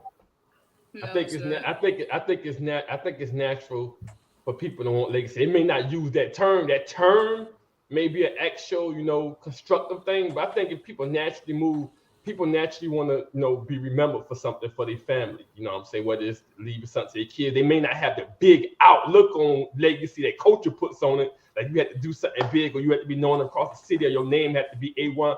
I think that's more constructive. But I think in the confinements of that home, of that family, they want to create a legacy for their family to remember them by. They want to be remembered by their family and the generations after them, their kids, their grandkids, of somebody being great. Now, the more, outlook of the world, the more outlook of society, that may be more constructive than wanting that fame from outer people. But I think legacy is a natural thing for most men. Okay, so what are we talking about? Like overall, everybody or black people? I mean, I was just talking people in general. I mean, all right. If we talking people in general, no, nobody. As far as legacy go, a lot of people they want to have kids, yes, but legacy is not just about having kids. Legacy is on the confinement of building that wealth and passing it down. And no, it's plenty of people that die and their kids don't have shit. It's plenty of people that die and their kids have to take over their debt. Ain't nobody leaving their kids nothing. Now, especially in the black community. How we talking about legacy and most men is not even in a household? Like, cut it out. It sound good. That's why when men try to be like, oh, women is emotional and they like to hear stuff. No, men like to hear it too. You like the concept of legacy. You like to hear it to make it sound like good and you a leader and all that. But, man, ain't nobody trying to leave no legacy. Y'all not even in the household. What are you talking about? In my opinion, I guess it depends on the person you ask and the dependent person, because I know everybody keep talking with me about legacy because I don't want kids. Like, what about your legacy? Your legacy go end. What the fuck? I got nieces, nephews, brother, and sister. My legacy will never end. Our bloodline will goddamn go on. Just because I don't have nobody or no kids to pass shit down to, don't mean my legacy will end. I could become a millionaire right now and leave all my shit to my niece and my brother and sister. So what? So I guess it depends on the person you ask. What you think, Izzy? I think it really does depend on the person. I really do see where Caprice is coming from. And, I'm going to speak on the Black community because that's the community that I'm familiar with. But, I just feel like when people, a legacy is like a community, a family community that, of wealth, of success, of, like trials and errors, but, like persistence. And, when people or, when a Black person, I'm speaking generally, and this is not for everybody, so don't scrutinize me. But when they get to that part where they're able to really put people on, then it becomes selfish. Like, oh, I had to work for it all by myself. Then it's the wealth doesn't get spread, like the benefits don't get spread, and it's almost like that wealth dies within that unit. Where else, and this is why the community is suffering a lot. There's so many things that happen in the community that where it stops legacies from being built. It in the general term of legacy, a legacy is supposed to be something that's in a well-established, successful unit. So I feel like when people get to that point where you can build and you can put people on and you can start a community of wealth and success, then it gets selfish, and then it doesn't actually get spread like it needs to and utilized like it needs to be. Okay. Josh, what you think, man? I react. Yeah, All Josh. right. My bad. All right, so if I dive into it, I'm in agreement with Caprice. It's definitely a constructive system. See, I love these reality versus actuality situations. So when we really dive into the parameters of natural, innately from humans, the only natural legacy that we typically move with naturally is that legacy of wisdom and knowledge. Now, when we start getting into the property and things of that nature, it becomes more constructive. Now, I understand why people of today would say it's natural because they grew up underneath the influence that that's what you're supposed to do. We're supposed to pass down property. So I understand why people approach it that way. And they was like, no, it is natural for us to want to leave this for our children and this and this and this and this and this and that. But if we walk it back through more archaic times, the only legacy we spoke of was actually the wisdom that we put forth, because that's the only thing that we really could ever give truly to a person. Most of the time, people had to build their own, or they had to come across. Even within kingdom, when you set when your child comes up and set rank, first of all, they had to prove themselves as well too. They had to prove themselves as well. A lot of it wasn't just the simple fact of because he was there. Now, you had situations where there was, because all depends on how the seeds was being laid out, like children and nephews and all that other stuff like that. But they did have to prove themselves before they take upon these roles as that king or that dictator or whatever the area may be. But the legacy was more so the wisdom. We passed down the knowledge of the forefathers and things right there. We bred and put into you the things that needed to keep you forward. It wasn't more so property value. You know what I'm saying? That's more of a thing where we carry on, which is more constructive. But You know what I'm I saying? think I think legacy in general runs hand in hand with the constructive as well, because legacy in general is based on what other people, I mean, kind of based on what other people think of you or somewhat, or what's more popular or at that time frame in that society. So of course that would change based on the time frame you're born in. But if it wasn't, if no one else, if it was involving no one else with it, it wouldn't be legacy. If it wasn't involving other people. So I think it kind of runs hand in hand with it being constructed. I don't think you can have legacy without some form of construction tied to it. That's the mentality that people take of this era. But The legacy actually has nothing. It don't have to deal with other people. It has to do with you and the child. Mm-hmm. Because it was about the wisdom. It's not about how the outside would have looked at you passing on the knowledge. Like I said, it was more so predicated upon the wisdom that you passed. But everybody now don't look at legacy as property or money. But that's my point though. That's why I separate. I said that's more of a fairly newer thing that we place it more so within property. Because some people say legacy is just the fact that you had kids. Mm-hmm. True. That's how some people say. Some people say I had a son. Legacy. Right. So like if you saying like some people now don't even look at it as property or passing something down, then it will only have to be towards just having kids. Because what else are you talking about? So but that's my point though. Because I was gonna say that earlier when you made your point that I just let everybody go first before I interjected. But I don't think everybody bases on that because there's some people that it may be flawed. But like how you make the statement about people not being there in their kids' lives. There's people that feel like I have a legacy because I was a player. I want my child to see how his dad got around. You know, they feel like I'm leaving that reputation. I mean, that's what they place their legacy on. Everybody don't place their legacy on financial skills and establishing wealth. You know, people place their wealth on their legacy on different type of, attributes to how they move. So most definitely, some people place it on property. Some people place their legacy purely on reputation. Yeah, some people was like Floyd Mayweather's father. Of course, he came back in his life, but a lot of people I was a boxer. I want my son to be a great fighter like how I was. Now he went to jail for a while and came against something like. But even if he would have stayed in jail or whatever, he still would have felt like I left a legacy. Even though he's done not there because my genes ran through him, he became a great fighter after me. So I mean, everybody don't place it necessarily on stuff, financial value. Yeah, but remember now, the immediate question was about nature too. But I do agree with you 100% on everything that you're saying though. Yes, people, because initially the first thing I was going to address was how were we going to define legacy before anybody started answering. But I decided to let everybody go first. But that was the initial thing I wanted to address first. I was like, because I know that legacy is different predicated upon the person. So that was my initial question I was going to ask right after. But I was like, no, I want to see where people go with it first. Yeah, because I actually agree with, I'll give you your props. I actually agree with Caprice once I look at the definition, because the definition does state the money value and it's property. It talks property.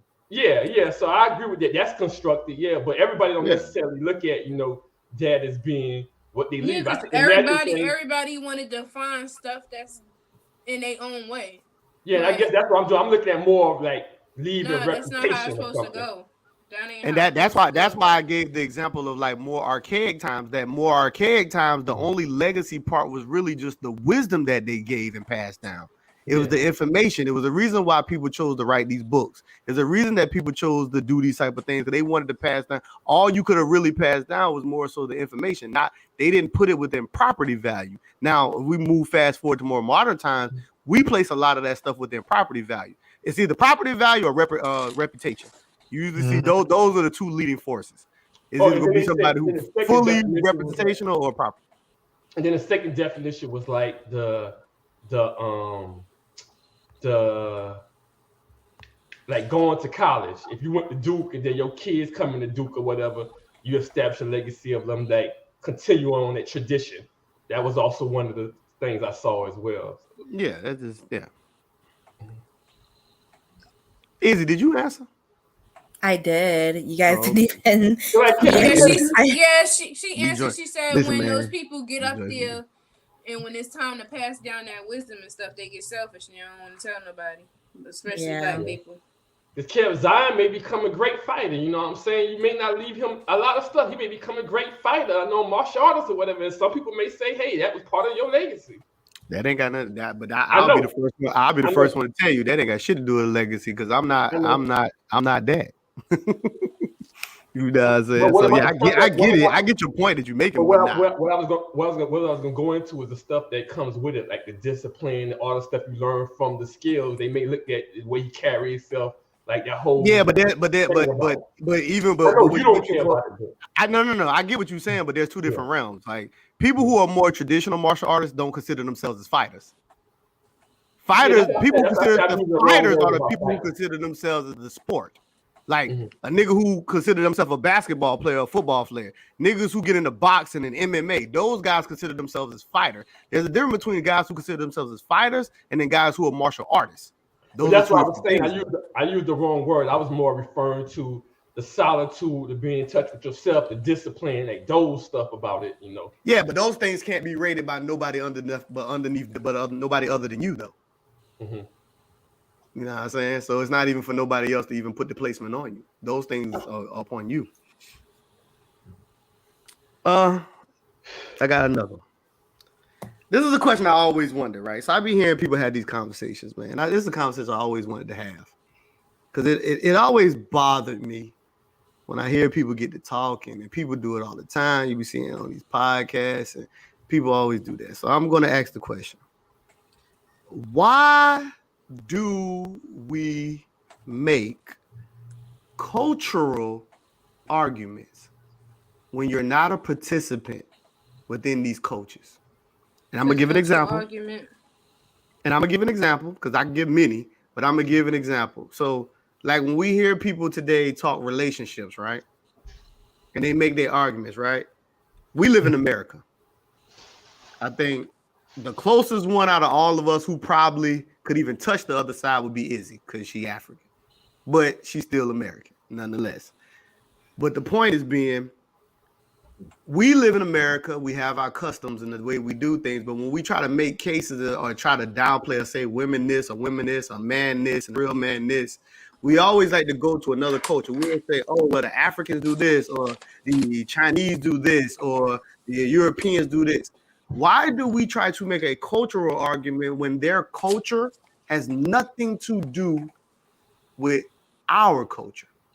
Why do we do that? I'm gonna say one quick thing, then I'll let everybody answer, and then I'll come back around. So come back to me at the end. Yeah, you the perfect one to answer this question. Could you do that? I think one of the reasons as well is when people make their initial arguments, it's based on them saying it's natural from a human aspect. So then when people say, well, no, these people don't do it, then they want to say, well, that's a different culture. Well, just say it's natural based on our culture. Just make sure you emphasize that. A lot of people, they don't emphasize that. They make it seem like women do this in general. And then when you use the example of women that don't want to do it, they want to say, well, that's a different culture. So it has to be one or the other. You can't say that women or men do this all together. Then when I say, well, nah, these women, they actually do this in this culture, so it can be done. So you can't just say that women do this. Then they want to say, well, you're bringing culture into it. Well, you didn't say just our culture do it. Just be more specific when you say that. Because I see a lot of times that will happen. Because the people just said, in this neighborhood, we don't do this. Or in America, we don't do this. Then you wouldn't get that much people using the other examples. When people say that overall this happens, I think that's why people say, well, nah, it can be done a different way.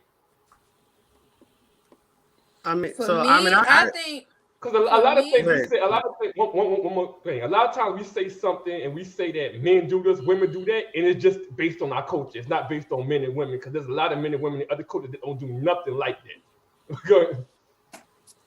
For me, I think it's all just to support the argument when it benefits the person. And the most common people that do this comparing culture things are men. They like to compare the culture within the women and everything. We're not understanding you're not even in that culture. You're not even a part of it. You're just an outsider looking in. You don't know what really goes on. Just because you see this woman carry herself in a certain way, you don't know why she carry herself in that way. You don't understand what type of restrictions that woman might be in a part of that culture. So you're comparing something that you don't even know. You're just an outsider looking in. You don't even know that. And the same thing goes for women that try to say like, oh, white men are more nicer and all that. You don't know that. You don't know that. You're not a part of that, so you can't say that. And if you have an experience where you dealt with one white man that was nicer, you can't say that for overall. So people like to say stuff to try to support their argument when it benefits them. Like these people that like to go into the Bible and say verses, but you're not even a Christian. That's not even your religion. You don't even live by everything in the Bible. If you're going to recite the Bible, I expect you to live by everything in that Bible. If you're going to talk to me about a culture, you better be a part of that culture. You better know the ins and the outs of that culture. Yes, because you're outsider looking in, especially when people try to go to the Muslim women that's in the Pakistani and all these places. You don't understand that those women are under restriction, and when they come to America, they free. They act the same way as American women. You know how many, and it's crazy how men try to be like, oh, them women over there, they so much better. And most of those women are trying to get to America, the land of the free. Yeah. They want to be in control of their own lives. I ain't got to say that. I agree with Caprice. Like people like to interject in arguments they ain't got shit. They don't know shit about. But people also, when it makes them look bad, then they don't want the example to be used. But if it's something that makes them look good, then they cool with the example. And Caprice made a point about other cultures. You can't speak on it unless you're part of other cultures. Then when other cultures do say something about a black woman or a black man, then we say they shouldn't have the ability because they not black. So which one is it? First, you can't say nothing if you're from another culture because you're racist. You just repeated the same thing. You shouldn't speak on the culture if you're not a part of it. And you shouldn't speak on black people if you're not a black person and you don't. No, but you just said you don't want to hear from another culture unless they're from another culture. Then if another culture say something, you're going to say they're racist. I didn't say that. You did say that earlier. No, listen. I said when a person is using that example, I don't want to hear that example from you if you're not a part of that culture. So if there is a part of that culture, they should be able to say it then without being labeled racist. Because then we label them as racist when they say something that we do better than y'all. What? I mean, that's a fair point. I get what you're saying. That's a fair point. If they speak on what? If they speaking about their woman, then they can do that. If they saying like, oh, well, our women are like this, then they can say that because they're all part of that culture. And they understand why they women are like that. Their women are restricted. Number one. Why they women are like that. Number one, this is on almost every culture is built on another culture anyway. If you look at America, they touch stuff. If you look at America, if you look at America or any country that developed their traditions and their way that people move, it comes from someplace else that was like England or whatever. It comes from other places that they try in other cultures when they develop it, that kind of creates cultures other places. When they talk about Western, they don't just talk about America. They talk about multiple people that move similar. Because a lot of these traditions and stuff start other places, and they migrate to different countries and different places of the world. So most things don't come from just people establishing themselves anyway. Almost everything is built on someone doing it previously. So for us to say that we shouldn't look at other cultures, everything's come from another culture. I didn't say that. Let me. Wait. Establishing presidents, establishing governments come from looking at the examples other cultures did.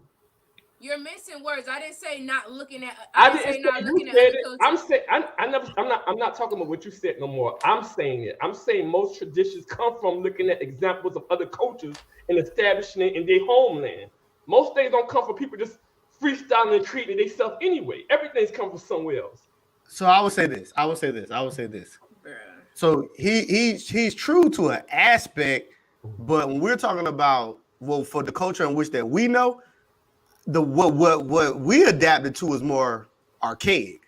We adapted to a Greco-Roman type lifestyle. So the beginning of our culture starts, we emulate a lot of things from ancient Greece and a lot of things from ancient Rome. Other places. Not the current life state of what people are doing. We carry more of archaic, you know what I'm saying, ways of how we go about things. We carry a Greco-Roman type of infusion with how we built our country. Even if you look at it now, like the feminist movement and all that stuff, a lot of this stuff started in other places first, and America saw it and was wait. Before we that example there started here. What you say? Yeah, finish what you were saying, Kevin, before like it referred to something else because I really want to hear your answer to this. I wasn't answering the question yet because I don't know if all y'all went, but I was just chiming into the part where Max was talking about how we take a lot of our, what built our culture came from other places. But I didn't answer the question yet. I think Izzy got the answer. Yeah, I like to go last. So before I go, Izzy, what you think?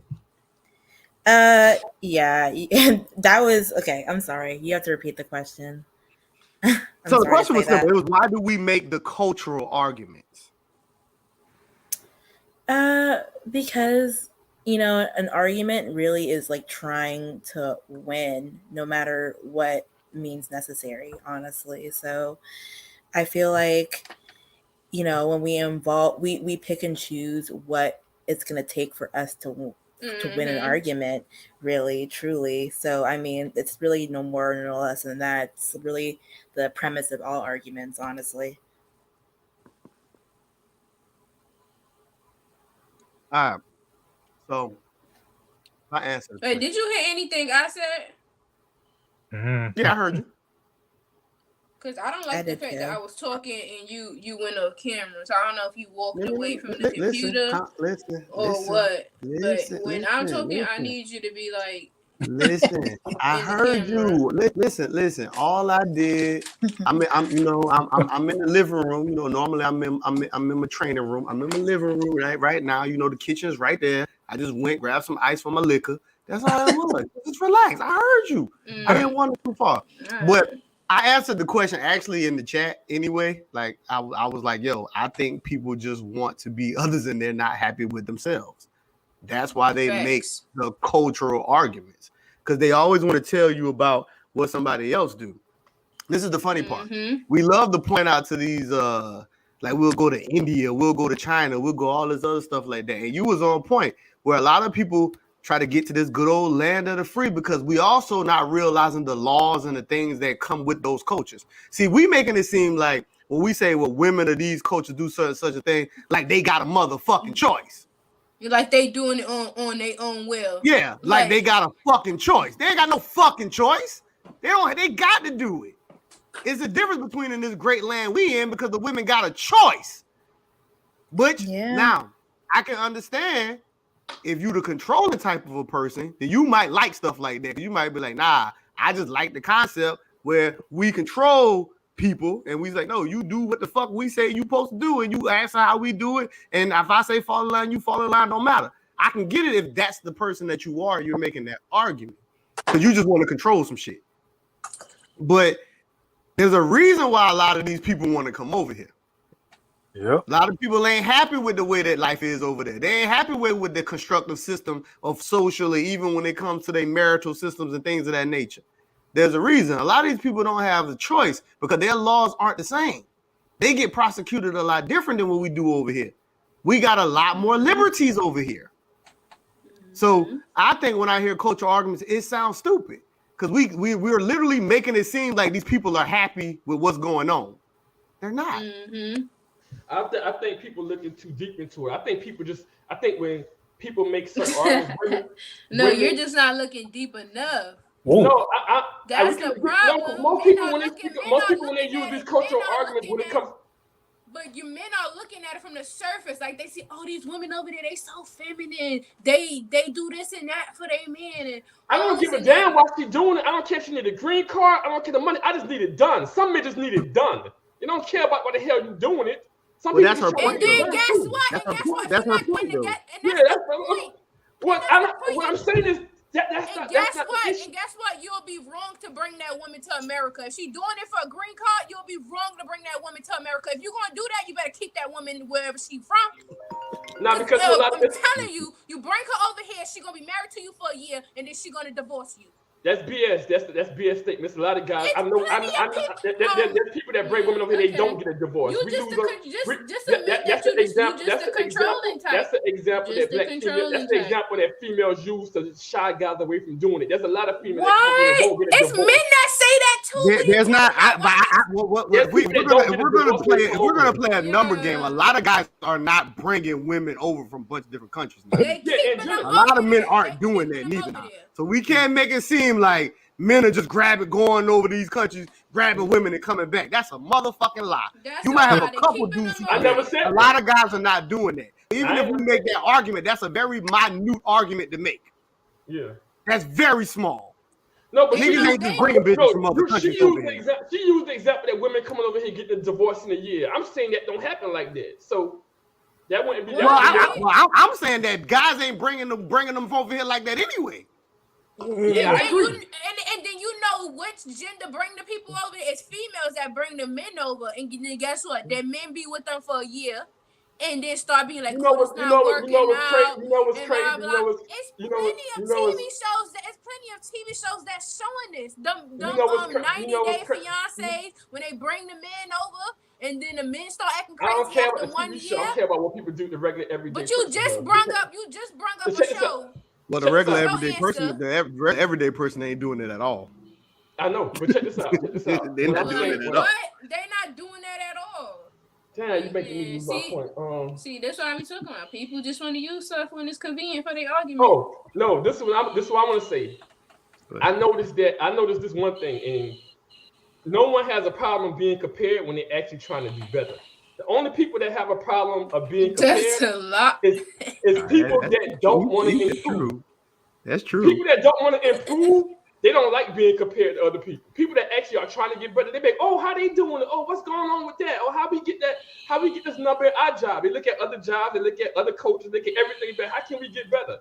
People that don't like to be compared, like black women, they don't want to get better. Oh no, I don't like the comparison. Oh, don't say that. Oh no. Don't say that. It's not even. I could say that for some women, they don't like to be compared. Because they don't want to do better. When you want to do better, you don't mind being compared. Okay, let's agree to that. Some women don't like to be compared because they don't want to get better. Then there's some women that are looking at the men that are saying this, and it's like, nigga, if you want this type of woman, you're not even prepared to have this type of woman. What are you talking about? Stop talking to me about something that you can't even take care of.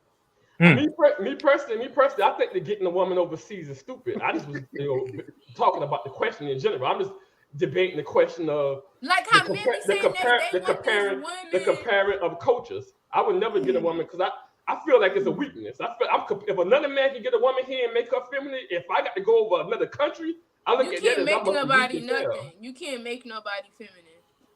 That's not what I mean. Well, I'm that's what you just said. If other people can find somebody that's feminine, then and that actually contradicts the argument we had on one of the podcasts before when I said you can't make nobody change. Now you saying the same thing because you ain't Kevin was arguing hard. Yeah, you ain't Kevin was arguing hard down in that one podcast that you can make somebody change. Now you say you can't make nobody change. Okay. What? Which one is it? We said that you can't make nobody change. Y'all said you what can. Are you talking about? Y'all said you and Kev says you can, and I said you can't. And y'all said I'm looking at it. Y'all said I'm not looking at it literal.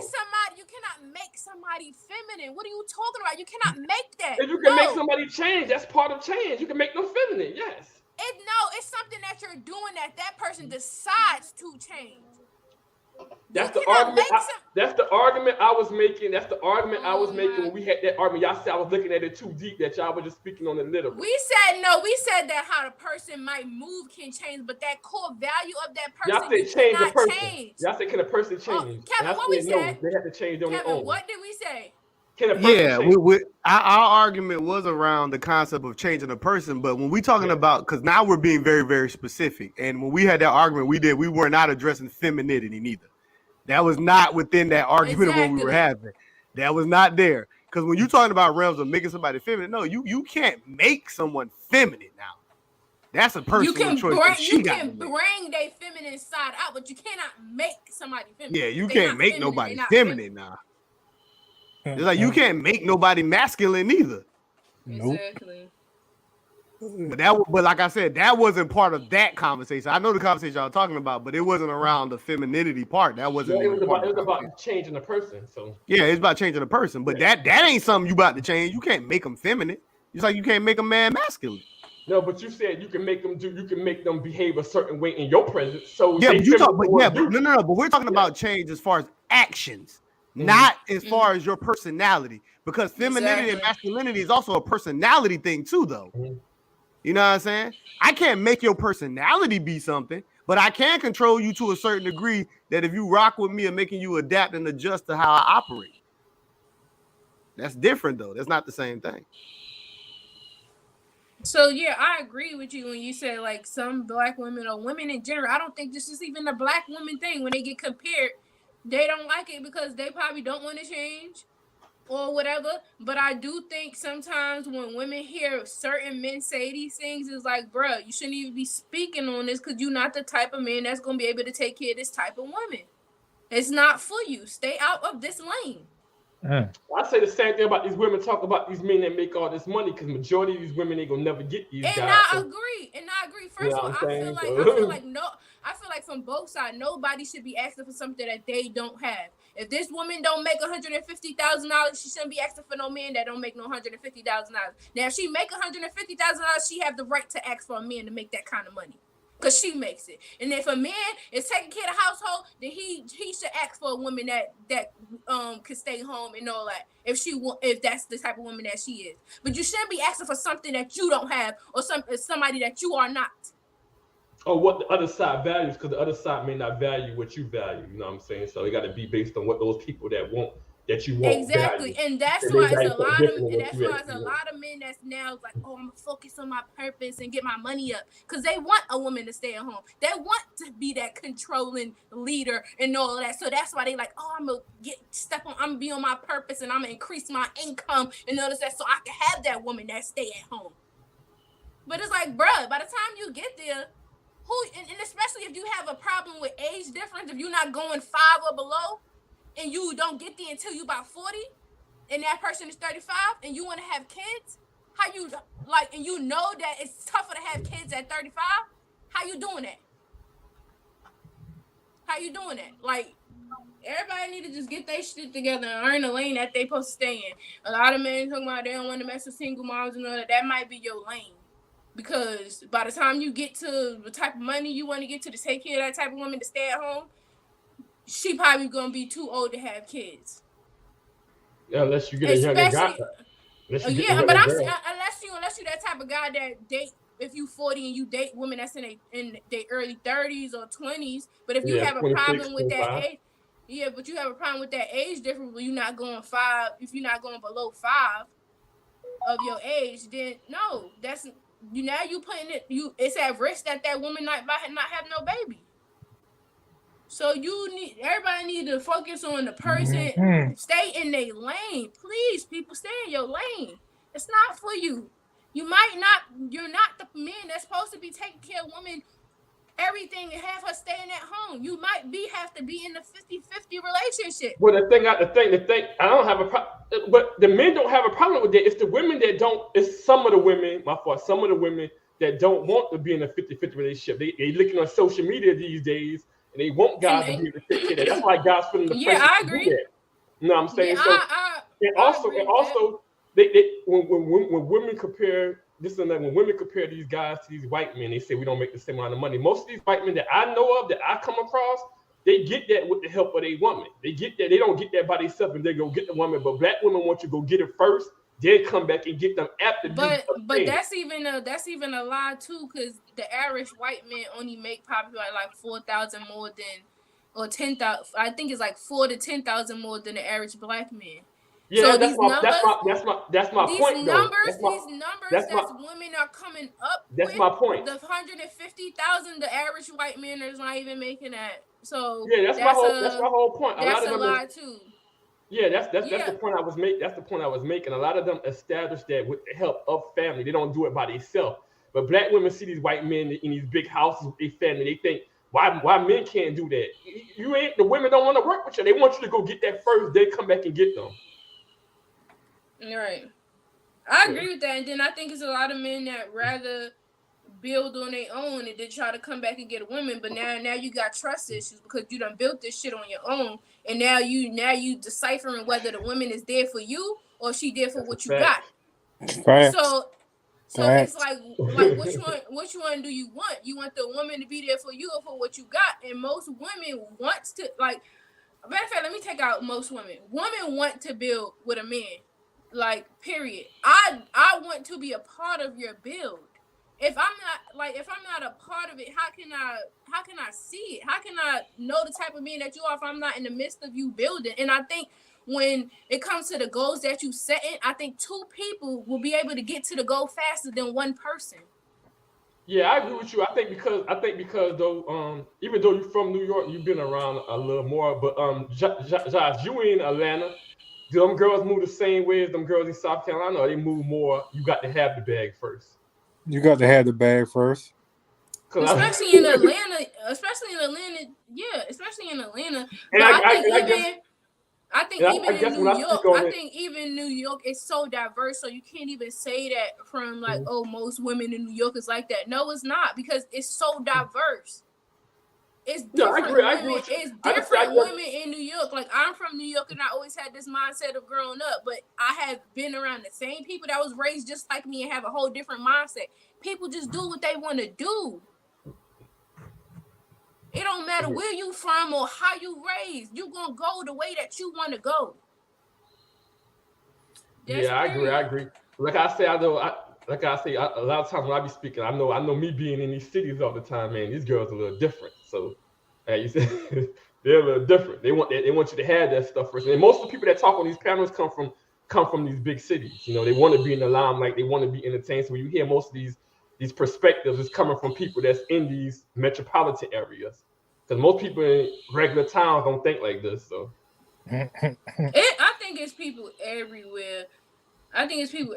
Some people that has been restricted their whole life, and then when they got out, they seen another life, and now they excited about that. And now they want to go off the wall. People that have been so poor and so like in poverty that when they get a taste of that life or just wishing for that life, they want to go above and beyond. Or people that's just in the middle. Like, first of all, I feel like the people that's in the middle class have it harder than the poor class or the high class. Like, because you the one that's paying the most taxes. You the one that's like, you can't get no help from no government assistance, no none of that. Nobody, no Section 8, no none of that. Like, so I don't know. I think people just need to focus on who you are and find that type of person that's in the same position as who you are. All this comparing and stuff, you just trying to make yourself feel better about the situation that you in. Like, oh yeah, I can't find no women because they all masculine and aggressive. No, it's something with you. And the women that say, oh, I can't find men to make a lot of money. No, it's something with you. Why do you want all that money? Why? Like, I don't understand it. Stop the comparison game. Like, man, all y'all doing is hurting yourself. You're keeping yourself single. All right, let's pivot. Bag, ain't it? I'm in my bag, ain't it? Let's pivot. Izzy, you ain't spoken in a minute. Izzy, what you had to say about Josh is just agreeing with everything I said. I might fuck with you. You just hear him in the cut. I might let you yes. I might let you have the 11th, but I don't know yet. That nigga, damn, Josh. You said you got to agree with her, nigga, to have your birthday. Damn. Oh, so for those who don't know, the only reason she's saying that because the two niggas at the bottom literally share the exact same birthday. Hey, we don't need to put that out on the internet. Oh, that's my a bad. Conversation. I mean, I didn't give the date. They just know that the two light-skinned niggas at the bottom share the same birthday. I don't even want them to know that. I mean, it is what it is, and we know Josh is older, so he claimed he had the day a lot longer than Caprice. No, you see, so, I feel like you're playing sides right now. You're not even staying neutral. Like, at least stay neutral. Like, well, why you had to bring up him being older? Like, nobody cares about that. I just stuck to the validity. Let's pivot, like you said. All right, so let's pivot, right? Let's pivot. We have y'all still having fun, right? I ain't bored, and y'all. Yeah. We're gonna talk a little bit more. We're gonna get in. We're gonna talk a little bit about some relationship shit. Oh Lord. All right. Wasn't we just talking about a lot of relationship stuff? Well, I mean, we was that, but you know, those conversations we were like they were kind of general, and then we started narrowing them in all the different pathways and all that other stuff like that. So like I said, y'all know these things that I'm bringing up. These are things that I've been hearing. You know, I watch certain stuff. I'd be hearing they be having certain conversations. I'd be like, yo, that sounds pretty interesting. I wouldn't mind talking about these with my team. You know what I'm saying? So that's where these things come from that I'd be bringing up now. You know. So another one of the things that I heard, right? I heard on. I be watching so much stuff. I don't even remember which shows I seen it from. I be trying to shout these folk out, but I don't even remember. Excuse me. I don't know what I was watching, but one of the joints they were talking about the sacrifices women make for men. Now, men always talk about what they do. They do this, they do that. all this other stuff like that. But we don't. It seems like we never try to give women, you know, a certain level of credibility. So let's talk about it. What are some of the sacrifices these women make to be with these men, if there is any? Let's keep it fair. It's all perspective. Some people might say there is none. Some people might be like, you know, the women make a lot of sacrifices. So it's one of those conversations I'm curious to hear. Because when I was seeing this, it was all over the place with the conversation. I was hearing people say they're not making no sacrifice and all this other stuff. I was hearing people saying, no, they make a lot of sacrifice. So I was just curious to have it with my team. You know what I'm saying? Yo, like, Well, first, okay, I'll ask the question like this. Do women, because y'all might say they don't, it might not even be that. So do women make a sacrifice to be with men? Well, And then Yes. we'll build forward to the important question. Yes. yeah. Can I? Yeah, I think Well, just, I mean, yes or no? You know, yes. is it what you think? W- Just say yes or no, because we're gonna dive into it. So that was just the buffer. I wanted to know first of all, was it a thing? Now my next question is gonna be when everybody got to explain it. Damn. I want to explain mine. Yeah, that's what I'm saying. I want everybody to explain it, but the first question, because if I ask a question and nobody even thinks it's a thing, it's like, well, ain't no need to go forward because everybody was like, nah, that shit don't even exist. So at first, I want to know if it's a thing first, and then we can all get into why we say what we say. You know what I'm saying? Yeah, well, it's definitely a thing. Matt, what you think? You think it's a thing? You think they making sacrifices out here to be with men?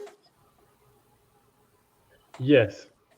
Okay, cool. So now that we know that it's a thing, now we can get into the dive of the other question that was really the original question. What are the sacrifices that women make to be with men? I'm gonna deal with the ladies first before I talk to the men. So Matt, Josh, y'all just gotta wait because I want them to answer first because they the women. And it's only right to let the women speak their piece first versus y'all trying to tell them what they gotta sacrifice. It's only fair. It's only fair. And we're gonna start with Izzy because Izzy been fairly quiet. Because Oh, Caprice is doing her thing, trying to chop everything down. She moving like an AR-15 and stuff. So we're gonna let her, That's catch a her breath. fact. So we're gonna let her catch her breath, and we're gonna let Izzy, Izzy, what you think? Tell us about it, man. What are some of the sacrifices these women making? Well, some of the sacrifices, if you choose to make them, because a sacrifice is a choice that you make, I would say, definitely maintaining the standard of beauty,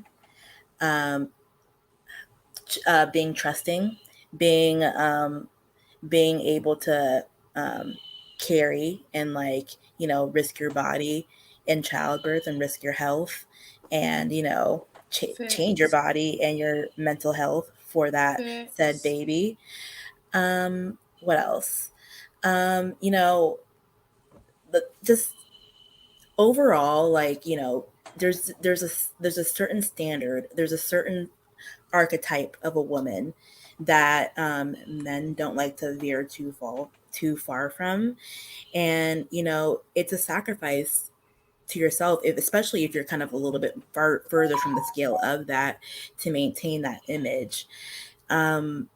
So naturally, I say the biggest sacrifice, honestly, and the bigger weight that we hold is really just childbirth. I don't think men realize how different and how much that changes a woman. And we go through that metamorphosis that men just kind of just don't. They go through it because they see us going through it, and they now have this offspring to take care of, but they're not the ones who are actually carrying the child. They're not the actual ones who are supplying nutrients to the child. They're not the ones who are getting soul and feet from the child. They're not the ones who is getting their body changed from the child. They're the ones who are possibly dying from the child. So I think it's just a whole different weight that and we're responsible for the legacy that you guys want to hold.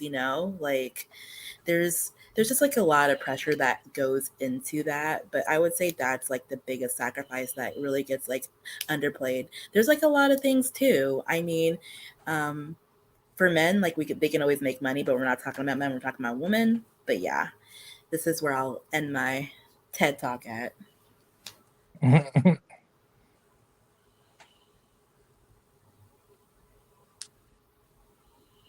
We can't hear you. You on mute, Can't bro. hear you. Yeah, I was like, oh, okay. Oh, Radio my bad, man. silence. My bad. My bad. I apologize. All right, Caprice. So all I was saying was, all right, Caprice, it's your go. Let's talk about it. What are the sacrifices women making for the men out here? I agree with everything Izzy had said, but I had wanted to answer the question. Well, it wasn't a question, but the statement that you made that a lot of men talk about the sacrifice they make, but they don't talk about the women. And I think they don't talk about the women is because they try to minimize it. Because some of the things that women sacrifice are intangible things, and they look at it like, oh well, they minimize it like that's not pressure on the women. But I agree with everything Izzy said. Like, and I do agree with the fact that the biggest sacrifice is childbearing. Like, it's not just a physical change in your body, it's your brain chemistry, everything. Like, and then a lot of men try to be like, well, when women don't like how they look, it's like, oh well, I like it. So but she doesn't like it. It's something in her brain that's telling her she don't like her body. This is not what she used to. So it's just it's a lot of sacrifice. I think it's a lot of sacrifices on each side, and I think if we all will agree to that and respect that, we would have way more respect for each other. But everybody's trying to look for like, oh well, I sacrifice more, but no, I sacrifice more. But I agree with it said. Okay, cool. Josh, what you think about that? What are some of the sacrifices you've recognized, that the women make for the men? If you're willing to be honest, sir. Oh, yes. Oh, wait, one more thing before you answer. And we sacrifice, the lineup. Like, you ain't the only one that been trying to get with me. So I gotta cut all these other people off for you. That's the See, one. That's the one. That's the one. See, but I'm pretty sure I forgot that one. I'm pretty sure you did too, though. But I sacrificed the hoes for you. See, you did. I love that. I love that. Wait a minute. Someone make a t-shirt. Wait a minute. See, we allowed this to go. It was uncontroversial with the original Hold your statement. tongue. Hold your tongue. All the things that Izzy had said, I was agreeing with too. But then here go Caprice had to go in here now and had to take it to another thing now that's actually worth arguing now. Wait. Now I agree with Izzy too. But I said on both parts. Men sacrifice their hoes too, and women sacrifice. And that's not necessarily that the men that trying to get with the women are hoes, or the women that's trying to get with the men are hoes. But we like to say it when it's like that. But yeah, I sacrificed this lineup for you. I cut everybody off, like straight like that. I get it. Josh, man, what you think, man? It depends on the person, family. Some women might cut their friends and family off for that specific dude they like fucking with. So that's a big part. I agree with the childbirth and all that. Some women give up.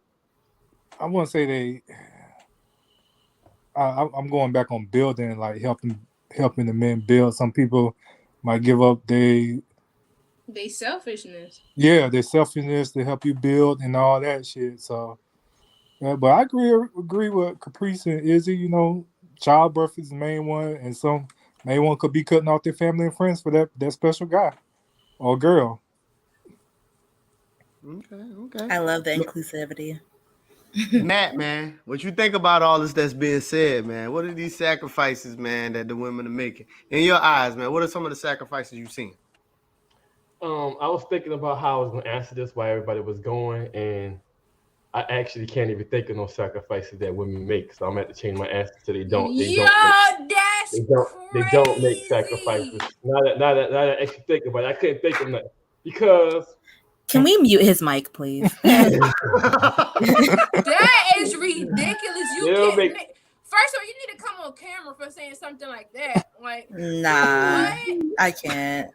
Like, women don't make sacrifices at all to be with a man? No sacrifices. So you think you was the only man that was interested in her? No, I don't think you make no sacrifices for the man. What was the actual question again, Kim? That is for the man. If I choose to be with you and cut everybody off, that is a sacrifice for you.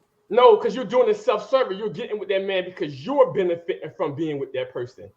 So when I think about this, like even when I hear women talk about having babies now, the first thing they say is, "I don't want to have an ugly baby because I don't want people talking about my baby. I want to have baby by a pretty man." Self-serving. Oh nah, I'm pretty, so that baby will be pretty. It's fine. Everything I'm hearing is self-serving. You don't want. It's not like you didn't want a baby, and I'm giving this man the baby. That's crazy. What you saying? What you saying is like point. go on both sides though. Don't nobody want to have a baby with an ugly person. Like, what are you talking about? Like, everybody thinks about procreating with a person and thinking about how so they that's child not a gonna come out. sacrifice. That's all I'm saying. I'm not saying that one does it and one don't do it. If you're doing it and it's self-serving, it's not a sacrifice. It's something you want to do.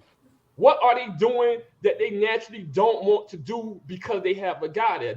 They're saying, hey, if I don't like the guy, I'm going to get a divorce. I'm not going to stay in a marriage I don't want to be in. I'm not going to have a kid I don't want to have. It's all about freedom and women's rights. I do what I want to do. You're not sacrificing anything by doing what's benefiting you. So like you get in with a man because you feel like he's fly, his sex is good, he's a great man, or he can support you. That's not your sacrifice. So let me ask you a question. If you the type of man that, whatever job you got and you work a lot of hours or whatever, and that woman don't have a lot of time with you, but she's staying with you, is she not sacrificing her own emotions to want to spend time with you, to understand that my man has to work, so I understand that time will have to be sacrificed? Is that not a sacrifice? Look, she's staying, but what is her reason? You saying she's staying home? Like she's being a stay-at-home woman? That's what you're saying? No, I just said he works a lot of hours. He barely could spend time with her, but she understands what this man is doing. Is that not a sacrifice? Because he working? He's not spending time with her. No, that's not a sacrifice, because the trade-off is the fact that she's receiving more income. She's benefiting from him working more. A sacrifice is for each person to benefit off of. Nobody just sacrifices for no benefit. What are you talking about? What I'm saying is, in totality, I don't see women sacrifice. Okay, so let me ask you this question: what do men sacrifice that doesn't benefit them? I don't think men do that much sacrificing either. The only thing I can think of is men sacrificing being married, because most men are forced to be married by females. That would be being married doesn't benefit them. A sacrifice is something you're doing that you wouldn't want to do yourself. If you're doing something because you want to do it, it's not sacrifice. It's not sacrifice that I marry a woman and I want to be married. It's not sacrifice that I'm having a kid by a woman and I want kids. What am I sacrificing? Sacrifice is giving up something to get something. A sacrifice? No one's holding a gun to your head saying, marry me. Like, what? Yeah, but if I marry a woman I want to be married to, if I want to be married to you and I marry you, what am I sacrificing? I'm getting what I want. So I don't see nobody, I don't see women giving up something that doing something that they don't want to do. It's just because you want to do it does not make it not a sacrifice. It's still a sacrifice. If that woman wants to understand and stick by her man, even though he work all them long hours and she don't spend no time with him, that's still a sacrifice. It doesn't, whether she benefit from it or not, whether she want to do it or not, it's still a sacrifice. I disagree. You think I don't see.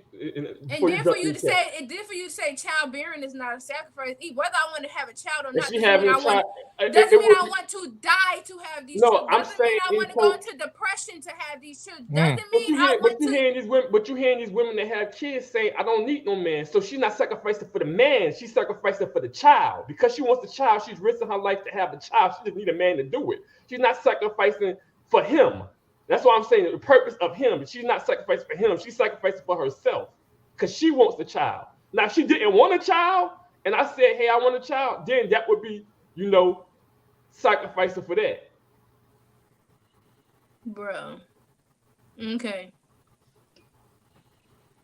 Yeah, I see, Kev in the chat, man, from Kev's perspective. He say, "I like no Cam Capri. She's shooting from 3 tonight." LOL. I ain't gonna lie, I'm trying to, She's been going in, yo. She been going in tonight.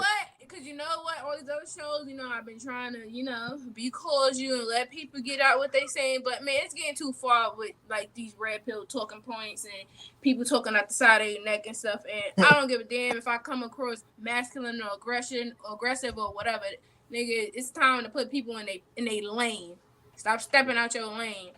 I don't know. I hear women champion. I hear women champion not sacrificing nothing. They say we don't have to do that. Those was the old women that used to do that. We don't have to sacrifice anything. We can live the life we want to do. Have a hot girl summer.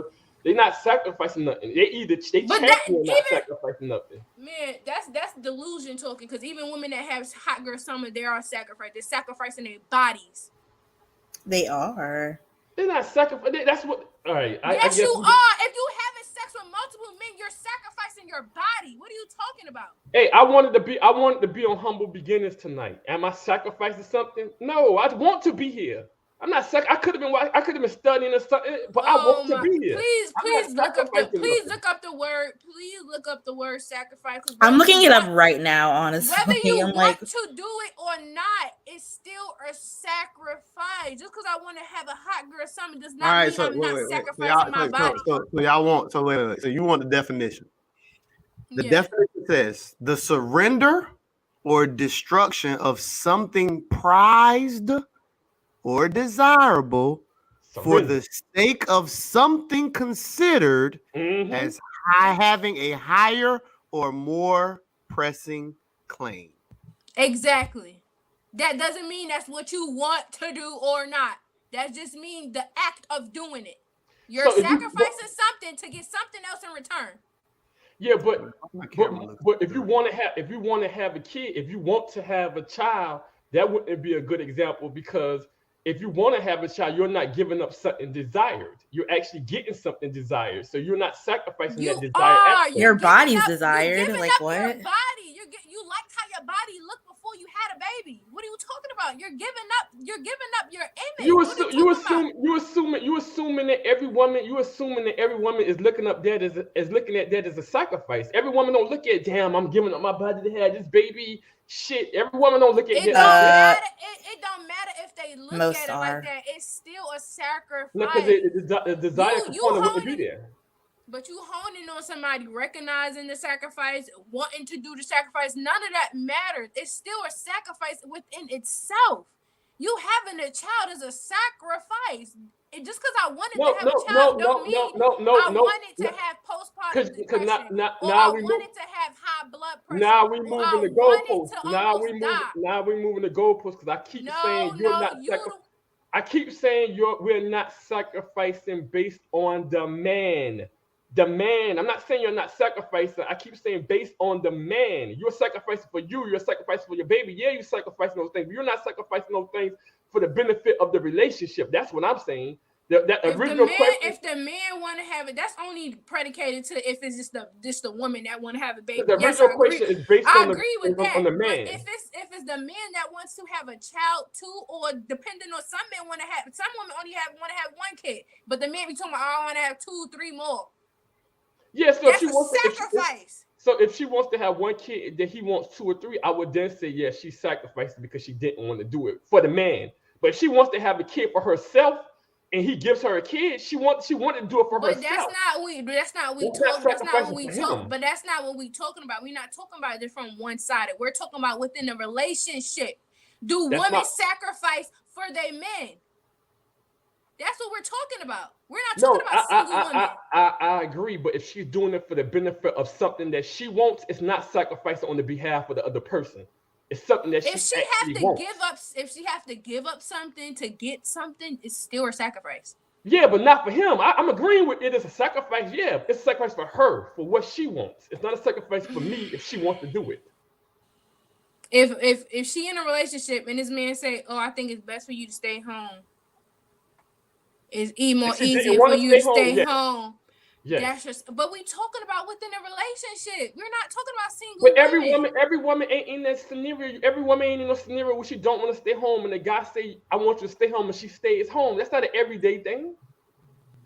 It's women out here that wants to go to work, and their men are telling them like, "I want you to be a stay-at-home mom." How often does that happen? It's men out here that telling women not to climb the ladder of And they're their not career doing it. And most of them because- are not doing it. Most of them aren't doing it.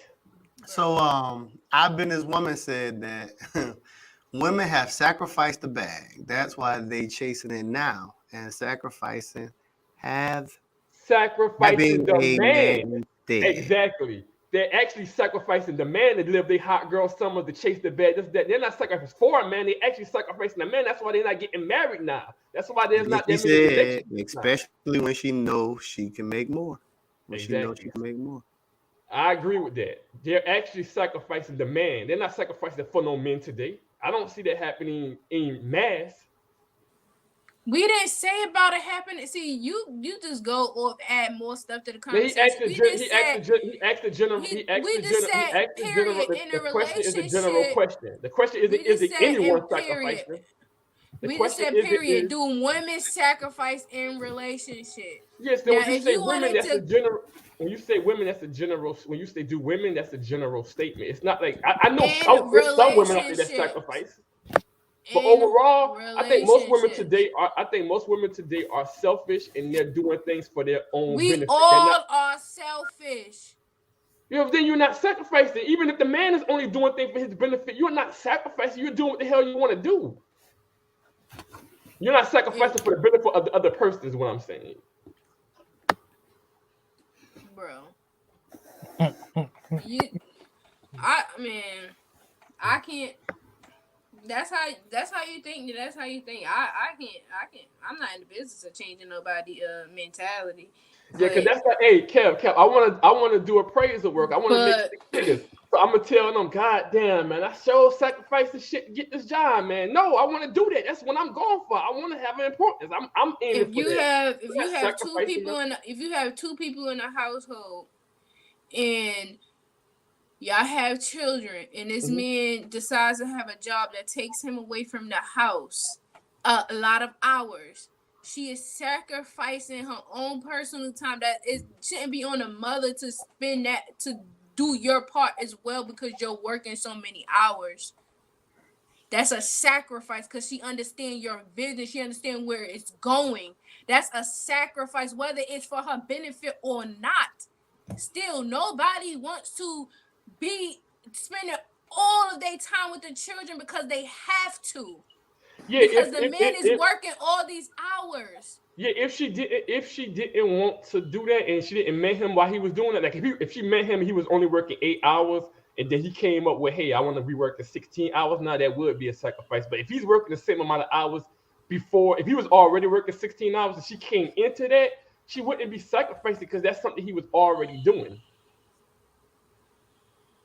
Bro, when children come in, when children come into play, stuff should change. It's a difference if we just by ourselves, whatever. I should understand it, whatever, because that's what I came into. But when children come into play, no, something should change. Time should change. We both need to spend the same optimal time with this child, or at least give me some time for myself. And that's when mental health come into play. She sacrificed her mental health by being with these kids all goddamn day. 24/7. Like, that is a sacrifice. If I've ever heard of one, honestly. I mean, it's pretty fair. It's pretty fair. I can't argue against it. Hey, Chef Joe, you have a passion for cooking? One of my passions. Do you feel like you're sacrificing when you're doing that? I'm not sacrificing, but I do get burned out, and I do need to take a mental break. And you just take it, or you just do it, or you do it for someone else. Or when you need your mental break, you just take it. Or you work at a job where you got to go in and they need you. Or you can take off when you want to take off. Yeah, I'm contracted, so I can do what the hell I want. But when I was doing chefing, yes, I was working 2 years straight, 7 days a week. I got fucking burned out. Yeah, that's sacrifice. Yeah. So I went back into security. So I flip-flop. If I get burned out with security, I flip-flop back to cooking. But I make more money in security and private investigating. So but I'm contracted. I'm 1099, so I can make my own schedule and go on vacation wherever I want. Even when you hear like KJ, when we talk about like men, like I used to say, a lot of men want control. What's the one thing women rebel against right now? Control. Anybody controlling them. So if they're saying I only want to deal with guys that I can do what I want to do because I don't like to be controlled, I don't like doing that, they're pretty much saying I have a idea how I want my life to go, and I'm looking for somebody that can enhance that. So they're not sacrificing for that person, they're actually getting the life that they want to get. If the guy, even if you get no, I'm saying the life they're that not you want to sacrificing get on the in benefit of. relationships period involve sacrifices. What are you talking But about? that's why you For don't you have to that have many to people. But that's why you don't have that many for, people getting together today, because most people today are saying, "I don't like control. I don't like sacrificing anything. I want to get this with somebody that's going in the exact route that I'm going." That's what most people are saying even today. if But even if we go, that's KJ, what you're not understanding. what you say? What you say, KJ? Even if You you don't want going a in the female same staying with you today. direction, That's not going to happen. You don't want this. You don't want that. You're not going to do it because she wants to do it. You already know what's going to happen. They're going to have to fall in line with that. So you're not sacrificing for that person. You're actually doing what you want to do. Yeah, I mean the moment that you go to conform is where the sacrifice begins. That's what I'm saying. If you're not conforming to anything, you're doing what you want to do. Where would the sacrifice be? we just gave you the examples of sacrifice. No, I agree. It's a sacrifice for yourself. Yes, the life you want to live. Yes. Yeah, I'm about to say y'all are. I mean, y'all are in agreement as far as like what is a sacrifice. It's like y'all disagreeing about like placement more so than anything. Yeah, no, it's not more so. I agree that some people do not sacrifice, and sometimes if it's something that they want to do, then it's not a sacrifice. But he's saying that women don't sacrifice at all. Like that's I'm saying on the confinements of the question he asked, on the confinements of a relationship in total, I don't see most people, even the men, even the men. We just say about the women, but even the men, most people today are saying, I'm looking for what I'm looking for. I have even careful, my standards too high. A lot of men's standards are too high. Joe, you say you don't want to get married, you don't want to have a kid because you want to live the life you want to live. Most people today are saying, I have an idea of what I want to do with my life, and this is what I'm doing. That's what most people today are saying. That's why you can't. And that's why they're single. Exactly, and that's why people ain't sacrificing today. That's my whole point. People not sacrificing. But that wasn't the point about today. It wasn't a point about today. It was a point: do women sacrifice in relationship? It wasn't about. He didn't say today. Do women sacrifice in relationship? It was do women sacrifice in relationship? But we know we talking about current. We're not talking about 70 years ago. We talk about now. Oh my! And it's not even you so extreme. It's not even 70 years ago. Like, what do you, bro? That's just. Kevin, go ahead. Give your perspective. You said today. Like, I ain't talking about Kevin, today. go ahead. You just said, but you said today.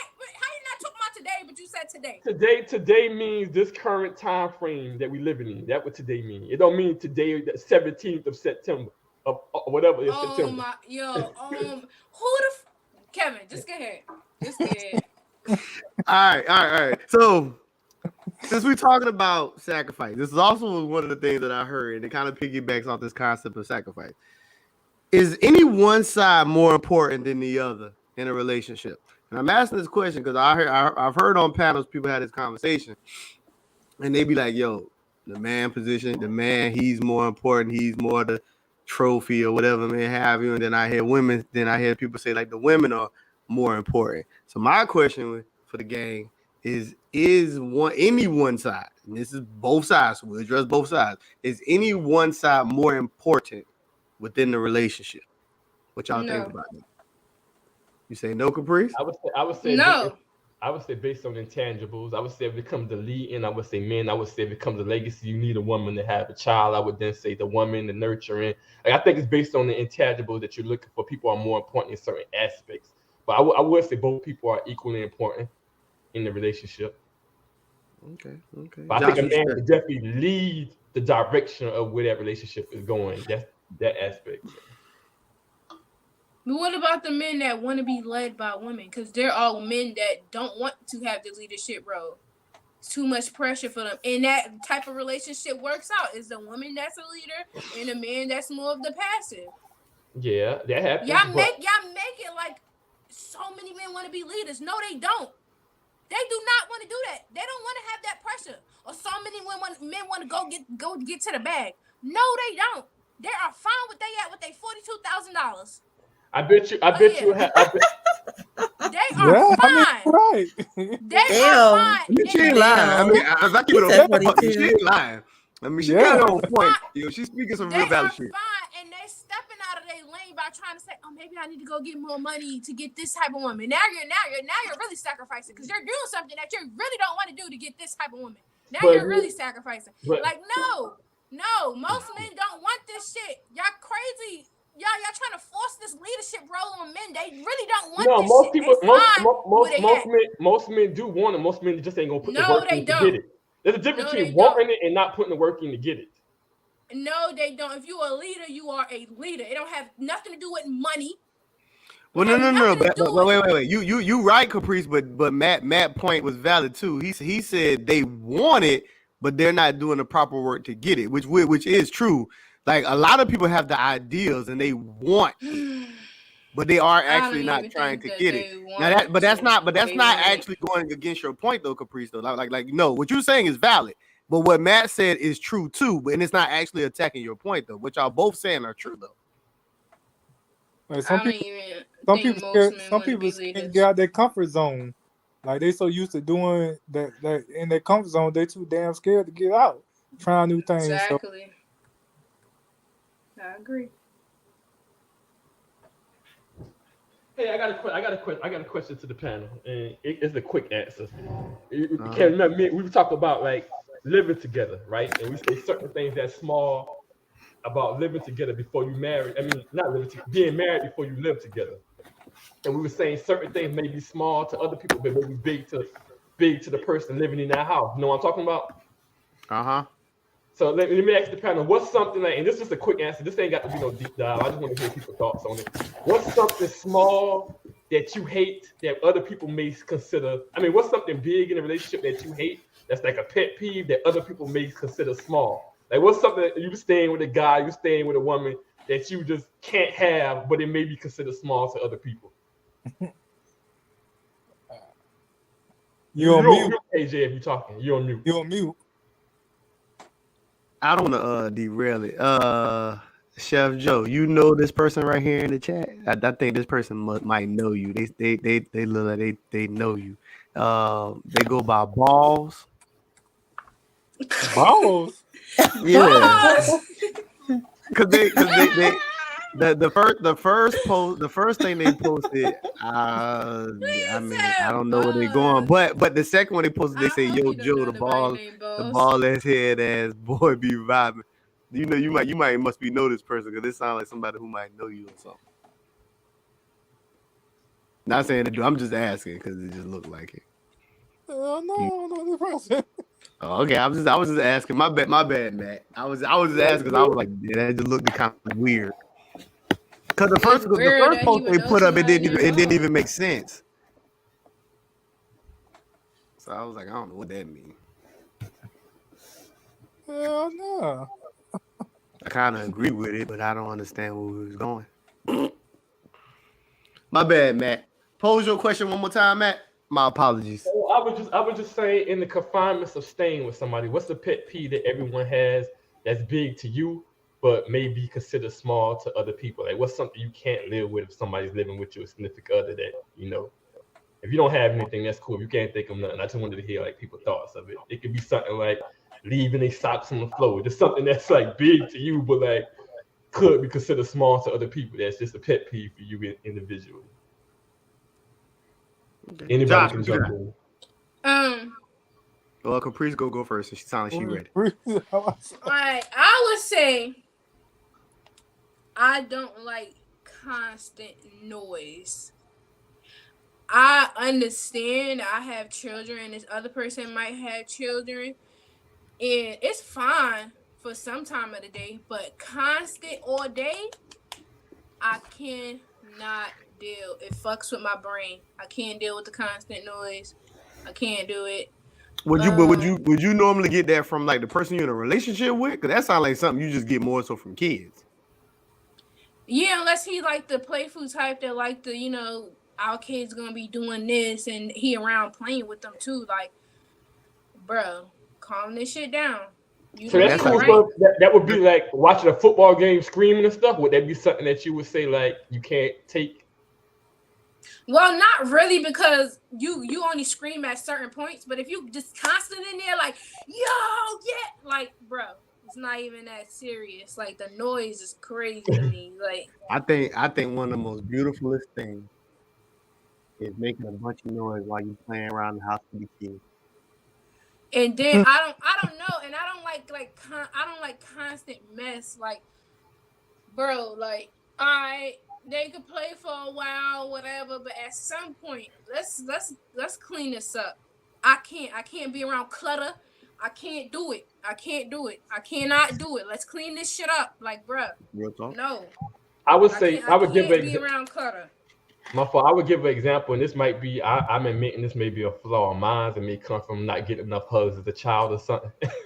I would say I Yeah. don't like living with a That female nigga that's crazy. not feminine. I need you to be letting me know. That's just affection. That don't Yeah, have yeah. Like I don't like if I'm I like for my female to be affectionate. If my female ain't affectionate, I feel something is off. Yeah, I mean, Yeah, that's just affection. You can still be affectionate and not too feminine. That don't have nothing to do with femininity. Like, yeah. You're right. You're right. bro. I agree. Affectionate. So I say yeah. I ain't had enough hugs as a child. I need some affection up in here. But You on mute. I What you know say? my dog said he need a hug, man. He said, Yeah, I need a "Listen, hug, man. I you need a not hug. you not gonna be in this house all day, and ain't And nobody not gave me a hug hug, me. and you ain't Yo, give Yeah, me a bro, hug. exactly. Yeah, You done been in here about right. 7 hours, and I ain't get a hug yet. And this is a and problem." that may be small to some people. That's something that's big to me. Yeah, we in this house all day, yo. You ain't giving me no hug. Yeah. You ain't coming to kiss me. You ain't touching me or nothing, yo. I feel like you cheating on me, yo. You disrespectful. Yo, now see, you need to go to therapy. You You need, disrespectful, yo. bro, you need therapy because first of You, all, hey, because the kids that don't receive that type of affection don't know how to receive it. So you need to be able to make sure that you in that space that when she does do that, you not like, whoa, what you doing? Or like you're backing away from it because you're not used to it. But bro, if you feel like somebody not hugging you all day, that they cheating on no, you, not that all, not is all day, not all day. But if you just no, going not like, all day. But I'm saying yeah, like if she missed a day without hugging you or a week without hugging you, bro, I think that's more of a mental it thing. could be. I'm not disagreeing with it. I just say, I'll just everybody get a little point. What you would say, Chef Joe, and we can circle back around. What's something that you don't like about the significant other?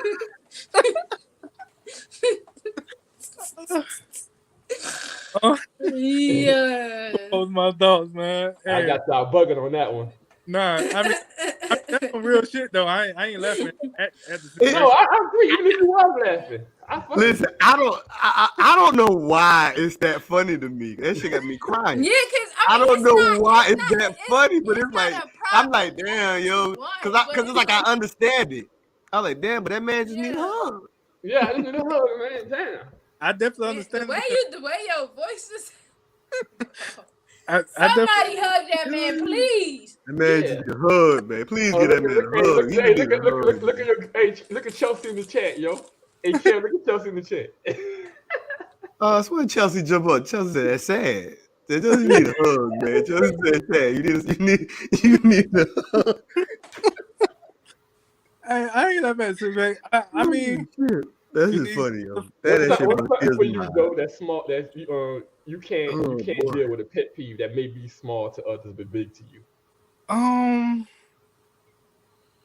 I don't like a nasty chick. I Well, don't I really, mean it's big to everybody, but like you don't have no That's like yeah. something that's Well, like no, not really. Some people are dirty, but I yeah. would say probably a good amount of people probably don't want to be with no dirty person. But that's what a I'm lot of saying. That's something people that's are pretty common. dirty together. Mm. Pet peeves. I mean, I don't know. If you don't have it, you don't have it. You don't have to I, force it. It's something I you guess do. for He me, probably don't know yet because you probably really never have lived with a. Have you lived with a woman? nah, not really. So you Okay, probably so you wouldn't know probably what don't. your pet peeves is. Yeah, that's a But good we can point. come back around. If you think of something, we'll come back around. What you say, Izzy? Well, honestly, you guys already touched on it. I'm extremely huge on hygiene. Like, I can't. You have to like brush your teeth at least like 3 times a day type stuff. Like, I don't know. Like, you just have to floss, mouthwash, make sure your room is clean, make sure you smell decent, deodorant, shampoo, and conditioner, not the 3-in-1. Um, you just have to be clean on your stand on a not the self. 3-in-1. You just have to be I know clean on your stand on self. Because that's what men would do. They would get the 3 on body wash, shampoo, and conditioner. Yeah, like ew, no. Like, bro. I know my grandma used to get rid of a man because she don't like them watch the TV all night. She said you got to turn the TV off and go to bed. Like some people don't. You watch the TV all through the night, 3, 4 in the morning. Like some people are small that other people may consider small, but they consider big. But KJ, would you know anything about it? Like I said, something that may be small to others but big to you. That's like a turn off or a pet peeve that you can't deal with.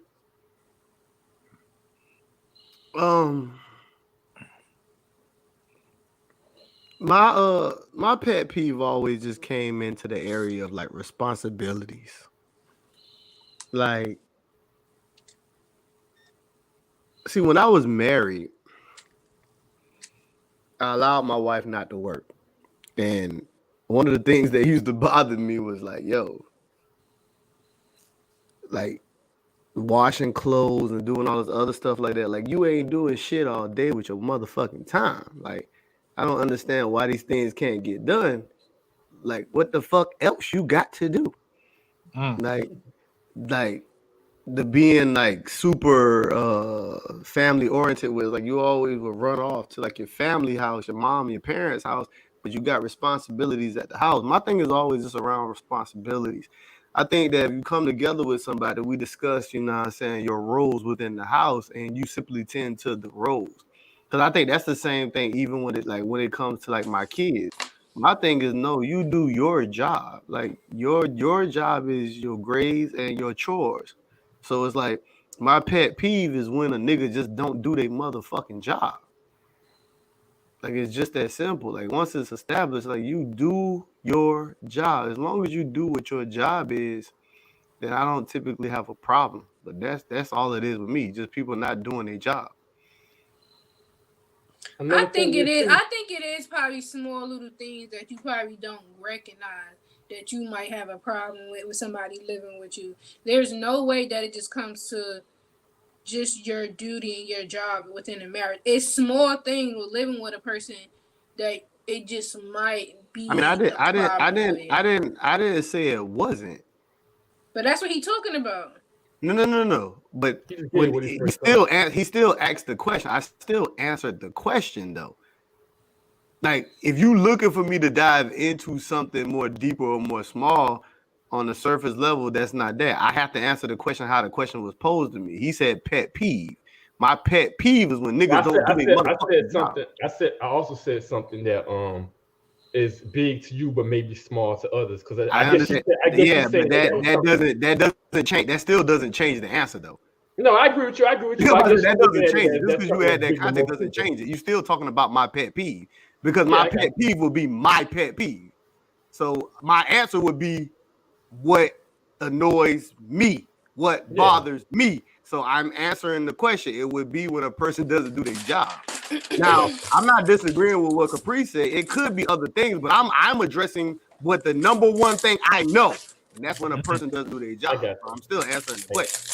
Another thing that's a pet peeve to me is like just disappearing.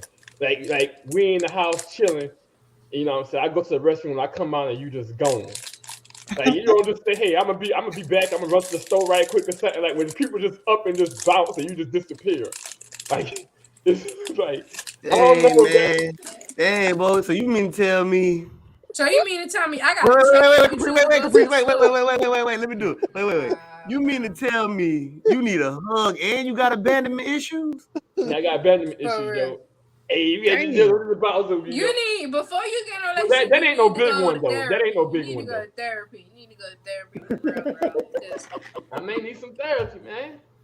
For real, because that's not healthy. It's not healthy. That's man. So That's wait. Hold on, I'm one thing. gonna have fun. I guess I'm gonna have fun with this. I guess it's based on the female too, because if I'm dealing with a female that she always got something going on, she's in and out, it probably wouldn't bother me. But if it's somebody that just is something out the blue that she started doing, I guess that's what I'm kind of referring to based on somebody I stayed with previously. So what's the emotion, right? What is the feeling? What are you going through? You get up, you go to the bathroom, and she comes back. And, like, when you went to the bathroom, you left her on the couch. She watching TV with you. When you come back, what is the feeling? Is there like an anxiety thing? Like, what is going through your heart, your mind when you come back and she's not there? Like, what is this feeling? Damn, what happened that quick? She just up and left like that. What the hell? So it's an anxiety thing. I guess so, sounds like it.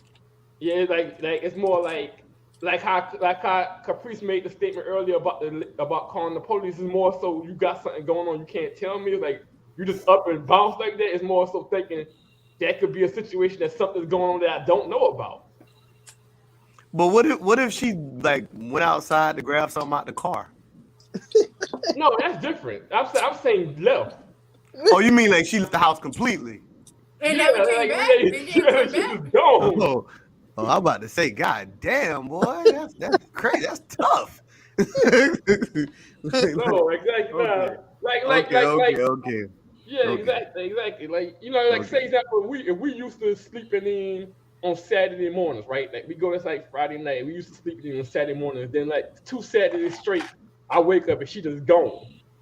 Hey, what the hell? Like you ain't saying nothing or nothing. Cause even if hey, I'm gonna go help my mama move this week, or I'm gonna go talk to my mama on Saturday morning, like a change of like routine.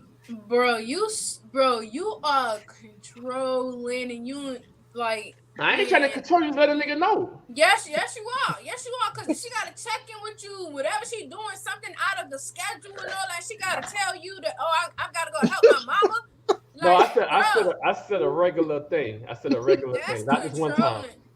That's control. That is Matt. I don't understand. I don't know how you don't see it. It's controlling. No, because I'm not trying to control her. Bro, yes you are. If she has to tell you where she going in order for you not to she didn't have to. I said that was a small one. That's not something I'm gonna leave you for. I just say that's a small thing about me. That's not something I'm gonna be like. No, but she might leave you for it, because if you keep saying, "Oh, why you ain't tell me this?" or "Why you ain't," no, I'm not even gonna be that stressful about it. I just brought that up because I was thinking of something. I said that's a small thing. That's why I said it's a small thing. That's not even something I'm gonna be stressing about. That's a small thing. Like it'll be like, okay, whatever. I keep it pushing. No, but you said it gives you anxiety, so that's not a small thing. Like he said, is it like an anxiety thing? I said maybe. I didn't say definitely. You know what I'm saying? I don't know. I think, and there's nothing wrong with you like being the controlling type. You just have to be with somebody that don't mind being controlled. But I think you have to really probably admit you wouldn't worry about. Except that you might just be a tad bit controlling. You wouldn't worry about that easy if you watching a movie with a man, right? And you go to a restaurant, when you come back, and he just gone, like no sign. He done pull out his whip somewhere. I mean, that's why I didn't say shit, because I would be in my feelings too. What the hell? Like, nah. Like, what? I kept quiet. Like, what did I do? What did I say? Exactly, you know what I mean? If anything, if I see you going there, anything, I'm gonna call you and be like, "Hey, where you went?" Man, I just ran to the gas station real quick. Get me this from the gas station or whatever. But, bro, I'm not gonna feel no type of way because you going. I would. I'd be like, damn. Hey, yo, Matt. Chelsea asked a question, yo. She asked what happened in your childhood, man. He ain't getting no affection. He was abandoned. Yeah, my dad used to tell me he was gonna come and pick me up, and I waited on the porch 3-4 hours. He never showed up. And I was crying. Wait, sorry, it's not. Wait, hold on. I don't find it it's real funny, trauma. It's real trauma. But it just sounds like you being I don't know. It sounds like that's kind of like funny, but is that something that really happened that your father was telling you that he'd come get you and you was waiting on the porch, or that you was just like being funny? Nah, it's not. It's not an issue with me, but that is something that happened. I actually, to be honest with you, some of the stuff I told you, I ain't gonna go to it much in this live. But when I talked to you and KJ on the three ways a few times, like I've had issues with females in my recent past. I do think it came from that being older, looking back now, because I did have like abandonment issues or people not wanting to pick me up or pick the other family members up or whatever because I was the darker one or something. So maybe some of that do come from that. You know what Your I'm saying? childhood, okay. Yeah. So I mean, it's cool now, but maybe some of that do come from that, Well, it's good to recognize, like, Because everything I you had to, know, yeah, how your everything I had to childhood is get, affecting your relationships. yeah. So that's something I worked on lately because everything I had to get, I had to fight harder to get. You know what I'm saying? Like being the dark one, being the one that was different. All my life, I'm I different. had to fight. So That's what that so sounds like. it's hard for me to like when you and KJ posted a question on one of the previous podcasts about me needing a woman or I don't know that feeling of somebody just really wanting to be around me like that from a female aspect. So everything I had to get, it had to be me making something pop. Of course, it may have evolved to that, but I never had that natural desire of a female just wanting to be around me. It came from me proving something or being beneficial, and then I'm seeing that over time. But some people they get that natural results off the back, so it could come from me just not used to dealing with that. Where I feel like I have to control it, I have to make something happen. I have to go on this job and ace this interview because I'm not going to have the benefit of some people that have a natural aura about them. So I do feel like I have to make stuff happen. So that's probably why I'm not used to just letting things happen because they usually don't pan out when I just let things happen. Well, do you think you have to do those things because of the type of woman that you want instead of the type of woman that you qualify for? That's a good question. I would agree with that. Previously, yes. Because I think when you trying to obtain all the stuff that you wouldn't normally do and you're doing it for a chick, then you're reaching out of your goal. That's not for you. If you're But feeling do you like you think? have But to. do you think what you naturally? Do you think what you naturally attract is necessarily compatible with you? Because sometimes you can attract what's not compatible with you as well. True. But I wasn't talking about attraction. No, but it kind of was like you say about like if you're reaching, if it's not coming to you like naturally. That's some, no. Well, I didn't say if it's not coming to you naturally. I If know you you didn't going say at compatible. I'm if saying you that if you you saying going about me going. after Go ahead. Go ahead. if you going after this person that you know is not out of your is out of your league and you feel like, oh, I have to make this money or I have to do this, then you should not be reaching for that person. You should reach for the person that will be fine with where you're at and who you are. Oh, I agree with that. I agree with that. You add that context to it. I agree with it. I was just about to say, just because somebody, because there's people that come to you in good and bad. There's people that come to you that you would never talk to. You know what I'm saying? There's guys that are attracted to Caprice that you would never talk to. So you can't just, not saying that you said this, but no one can't say, well, that's what you're attracted to. So you should just take that. You know what I'm saying? That may be bad for you, or it may not be compatible for you. No, that's not what I'm saying. I'm saying like if you do attract certain people, it's up to you to decipher who is in your lane and who is for you. And if you find yourself doing stuff to try to get this person to like you and be with you, then that's not the person for you. You shouldn't have to exert yourself or overextend yourself for someone else, because that really means that person don't want you. It's according to what kind of mind frame you got, because and even No, it's not. yeah, it is, because some people feel like you have to prove you the way it used to be. You had to prove yourself to get a certain type caliber of woman. So I mean, if you're a person that feel like you shouldn't, I can see what you're saying. But some people, there's some guys that feel like they shouldn't have a woman until they make a certain amount of money. I know guys that say, I would never date if I'm broke. I should have a money to get this type of woman. See, you're making my point for me. You said that you have to do certain things to get a certain caliber. I'm saying I'm not disagreeing with your point. A lot of times I'm not disagreeing with you. I'm saying some guys don't have an issue with that. Some guys feel like they should make a certain amount of money to get a certain female, a certain lifestyle, or whatever. I'm not disagreeing with your point. Right, and then they get that woman, and then they start complaining about she ain't doing this and she ain't doing that. You knew the type of woman she was. You was trying to shoot for her. That wasn't for you. Like, oh, she don't like me for me. She like me for my money. Nigga, you put your money first. Mm-hmm. Like, I don't understand why you would feel a type of way about somebody wanting you for your money when that's what you led with. Well, yeah, if you feel a certain type of way, but if you don't feel a certain type of way, if you okay with it, then you did Yeah, good. If you yeah. okay with It's it, men. It's men that's okay with women wanting them for their money. Yes, but if you find yourself overextending yourself and you feel like, oh, I have to do this to get this certain women, bro, stop Hey, doing but that. You have Joe, a Chef Joe, I problem. see you agreeing, but you did say you like them girls in other countries and stuff, and your lifestyle provides you the ability to be able to meet those type of females, right? First of all, what me got going overseas got. No, I saw you agreeing. Love me for me. I mean, when I go on vacation, that's a whole different story. Well, as far as in the state, what they? I'm not leading with no money. I ain't about to tell you how much I make and blah blah blah. No, I don't do that. I don't do that either.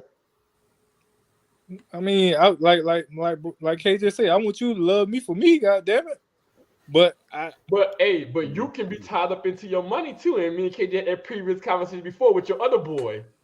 Some people if you cherish money a lot or you cherish a lifestyle a lot, that would be part of you. Yeah, sometimes the money is a big part of you. Like you big into taking the trips, you big into doing certain things. So sometimes when you cross that woman, sometimes the act of trying to hide it is actually you not being you because you like lavish things. You like to eat certain restaurants. You like to do certain things. That's you. Yeah. You know I what I'm agree. saying? I agree with that. I agree with that. Exactly.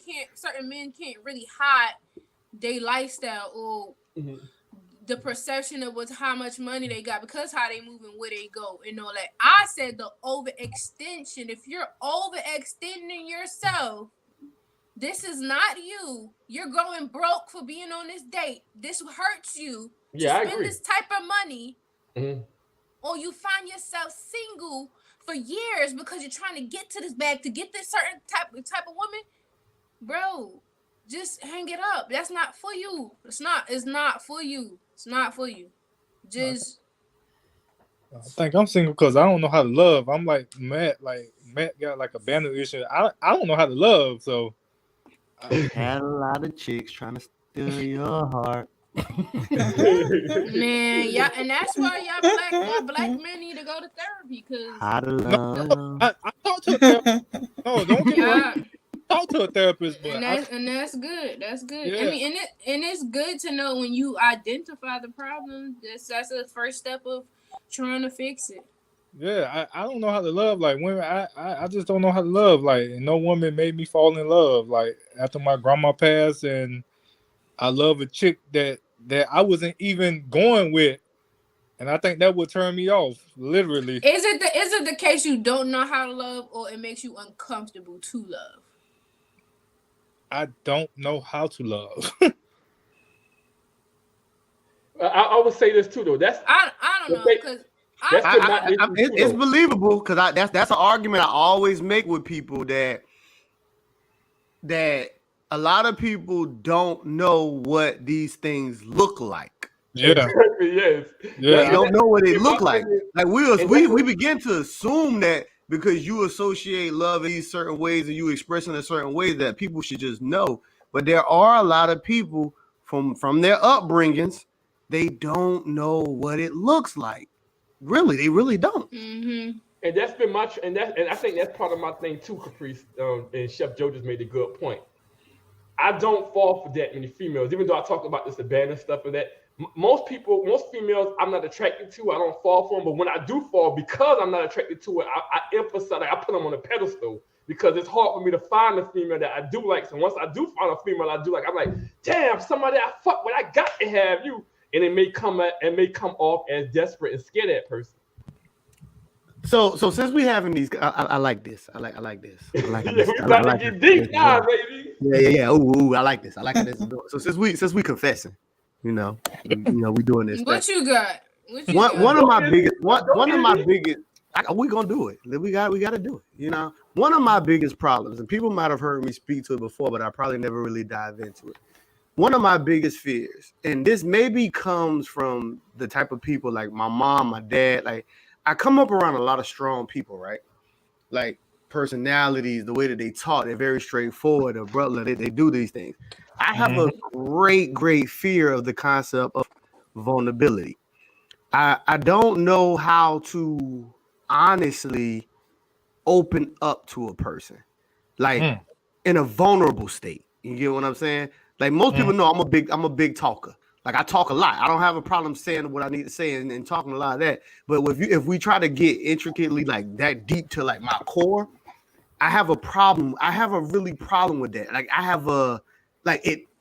If we're gonna use words, it terrifies me to step into that realm of being vulnerable with people. And it's not about just women, it's just people in general. Like surface level things, I can talk all day. You know what I'm saying? I'm a pretty strong individual, but I believe we all suffer. We all got things that have pointed us in certain directions, that turn us certain ways, and you know, we some of us may be jaded or whatever may have you, whatever our upbringing or relationships, whatever may have you. But I am terrified at being vulnerable with people. A lot of it is probably because I've seen the vulnerability be weaponized a lot. So it's like I have one of my biggest fears, like I don't like for people to throw things in my face.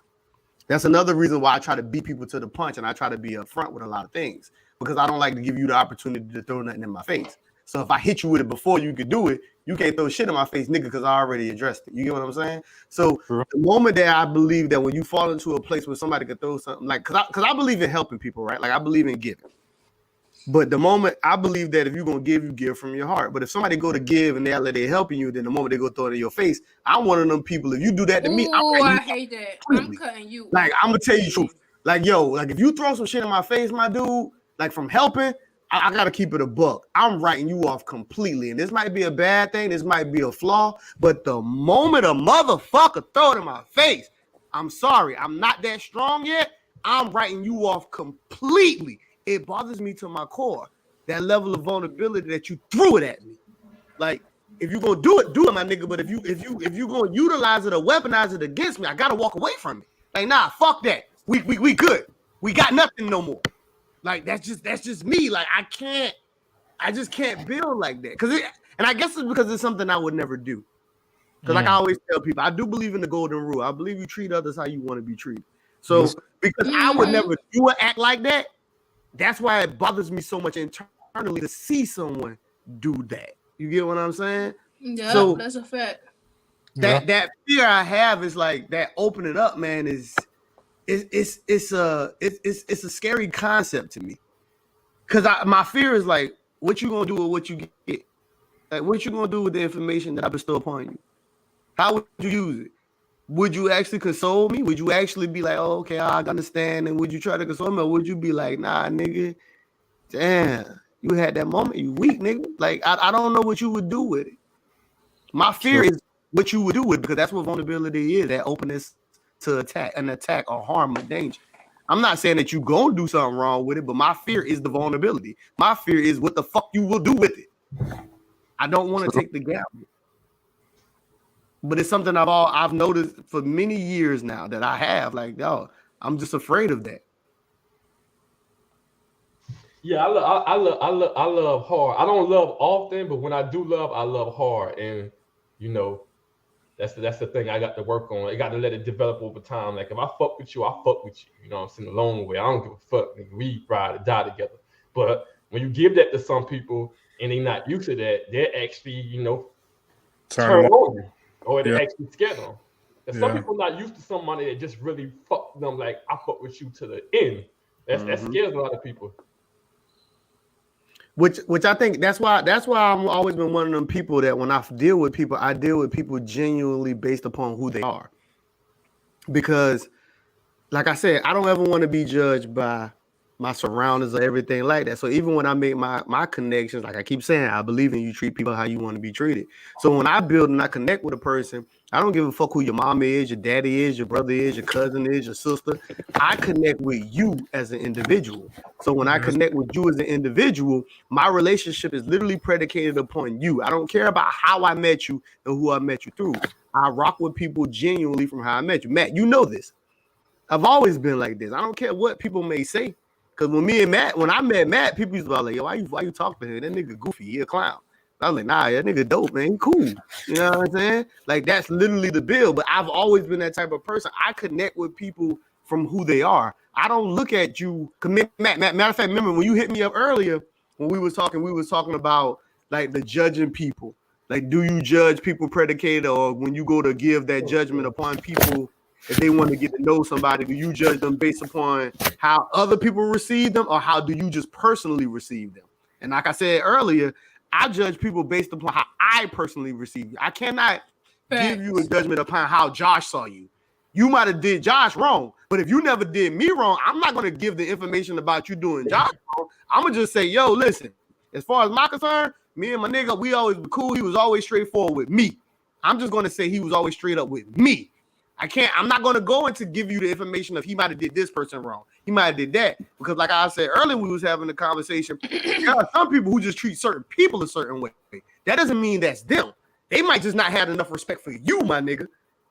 They respected me, so I didn't get bad treatment, but they might not have respected you. So you got a lot of all type of shit because they didn't respect you.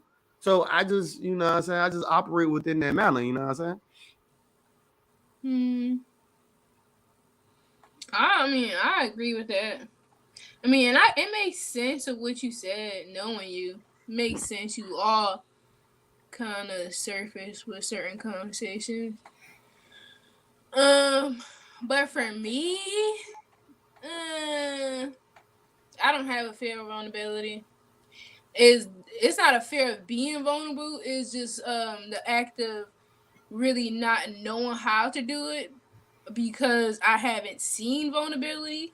Mm-hmm. But like I wouldn't be able to cry in front of people because I like my mother. I only see my mother cry like 2 times in my life. Like, and I mean, sometimes I be wanting to cry, I be on the tip of there, but your mama hard, boy. But it just don't come out. Like, and the time, she's so Brooklyn. She hard. And the time that I found her crying, she was like under the cover, and I'm like, why are you hiding under the cover crying? Like, you're being weird. Like, she hard, boy. But yeah, and you know, they say it's healthy to cry sometimes, and sometimes you feel like doing it, but it just never could come out. Like, it just even when I was younger, don't come out. When I was I think crying, man, is like taking your soul to the laundromat. Yeah, it helps. All right. I just take it to the gym. Like, I think like crying. Like I'm gonna tell. Okay, fuck it. I like this. I like how this is going. And I know I've been this woman gonna talk. She let me throw something in there right quick, KJ. Go ahead, do your thing. Why you think of that? Yeah, I was gonna say, y'all remember Blockbuster, right? I know everybody know that. Yeah. Okay, everybody should know that. I don't know anything about Blockbuster. What is Come that? on, man. Cut that shit out. What is that? You don't know what Blockbuster is. You may not know. She kind of young. No, wait. But you know, Caprice troll too now. What? No, I'm not saying she ain't trolling. I'm saying she may not know. But she be trolling too, though. Bro. This was like 04, 05. Wait. Before you continue, Caprice, you really don't know what Blockbuster is? What is it? Like, no. Oh, okay. Okay. Go ahead, man. I just want to know. You know, she probably been under 10 years old when Blockbuster was around. She do be trolling. What is that? Like, where they rent movies or something from? Yeah. Oh, well, I didn't. Wow. I mean, I don't know. So check it, y'all, Chef Joe, and KJ, y'all from something. So I remember walking to like Blockbuster, and it was Sycamore at the time. We had the Manigator too, but I think the ones on Broad Street was Blockbuster and Sycamore. So I remember when I was young, like KJ, you talk this fairy tale I have about families, and I remember going to the Blockbusters and the Sycamores and feeling some type of way as a young child when I used to walk there. I'm seeing these white families coming in there with the 2 kids. They happy to grab a movie, and I'm going in there by myself. Or I'm going in there with just my mom, you know. So I had that aspiration of, damn, I want a family one day. That seemed pretty cool. They come in here getting popcorn, a little brother and sister, and a mom and a daddy. They seem so happy. You know, and the black people coming in there, we coming in there one deep, or us and our mom, our homeboys and stuff. And I just always had that ambition of like, damn, I want a family one day. You know, they having a good ass time. But go ahead, Casey. Yeah, want to I don't know. know. I don't know that concept of like seeing people, a full family, and I'm like, oh, I wish I had that. I don't know. That never happened to me. I guess because even though I was raised by a single mother until I was 5, and then I had my stepfather or whatever. But I have been a part of households, going into households that had 2 parents.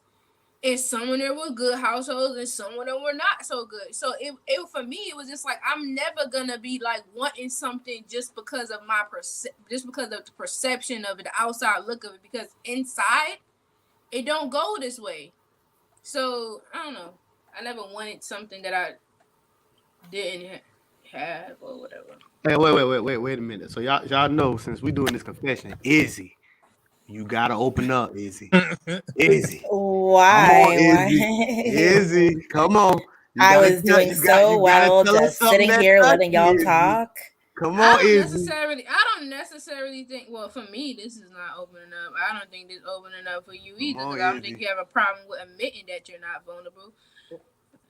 What's Nobody's crazy? I going was gonna really say the into same depth. thing to Izzy because I saw her facial Nobody is expression on not really something. going into depth about anything. Come on, But Izzy.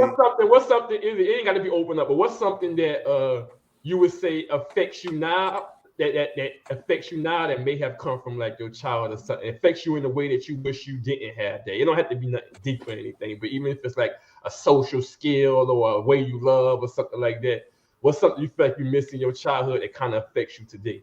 I guess would be a proper question. Um, well, I feel like in terms of like the way just the way I am. I feel like a lot of the times we try to look for ourselves in other people, and this is why we find it so hard to be vulnerable. But you know what? Like, um, actually, so this week has been a completely vulnerable week for me, and I'm a whole bottle out here. Like, there's a lot of unpacking, right?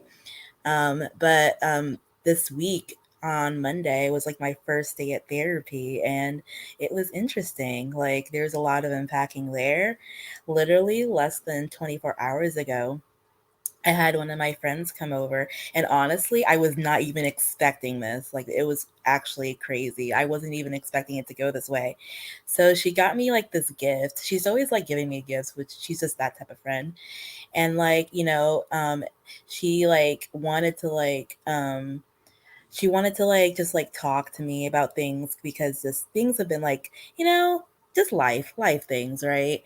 And like she like sat on my bed, which I've never had. When someone's like in your personal space where you lay your bed at night, and it's like the most vulnerable I've ever been, like probably ever. And like, when you're talking to them and you're confessing them, it's just like I was literally like boo-hooing, like sobbing, like out loud crying. Like, it was a very emotional time. Like, I was not expecting to do that. So, you know, I'm working on my emotions and things like that. Like, I am a vulnerable person, and as all of you, I'm not alone in this. You guys are all vulnerable. You guys are just scared to show it. That's just the difference. Where you Or think not that even came scared. from? Not What's the even root of scared. Well, that? yeah. Well, What's the that's root what But of I that? say. I say I don't have a. I'm not scared of being vulnerable. It's just I wouldn't know how because I haven't seen how to do it. But yeah, it's and not that that's I'm scared to do it. I'm scared. I and agree that's with something. valid. I I'm agree scared. with what you said earlier, though, Caprice, about people Terrified. that don't receive love and they Chlorophyll. get it, it scares them. Cause I remember when I was in a relationship in Texas, and like I was walking the mall, the girl I was talking to right then, she came like close to me and was like wanting to hold hands, and hug me in the mall, like be real tight, and it kind of felt like, whoa, like I did step back a little bit, like I was just not being used to it. Like, that does come from that. So I was like, you made a good point. You said that because that does Yeah, affect people.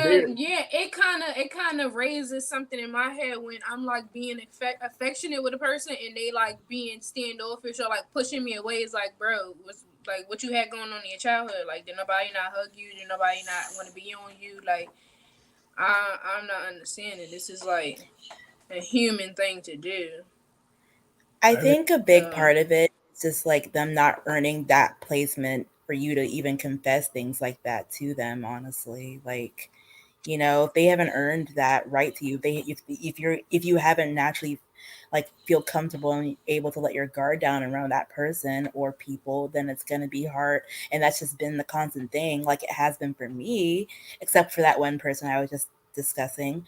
Then it's like, you know, that's what you're going to be conditioned to be used to, and like that's how you're going to be conditioned to feel how the world is, you know, which is again really fair, honestly. Facts. And I think some things, like when you talk about being vulnerable, everything ain't to be unpacked as well. Some things you just got to live with the person having, and you don't have to unpack everything about a person either. And I'm not saying nobody on this panel said that. Some things in people's lives they just gonna have, and can you deal with it? Can you not deal with it? Everybody don't have to be unpacked. Yeah, I don't think I agree with that. I agree with that. I agree with that. But if it's something that's affecting our relationship, I think it need to be unpacked. Yeah, if it's something that doesn't affect us, then I don't need to know it.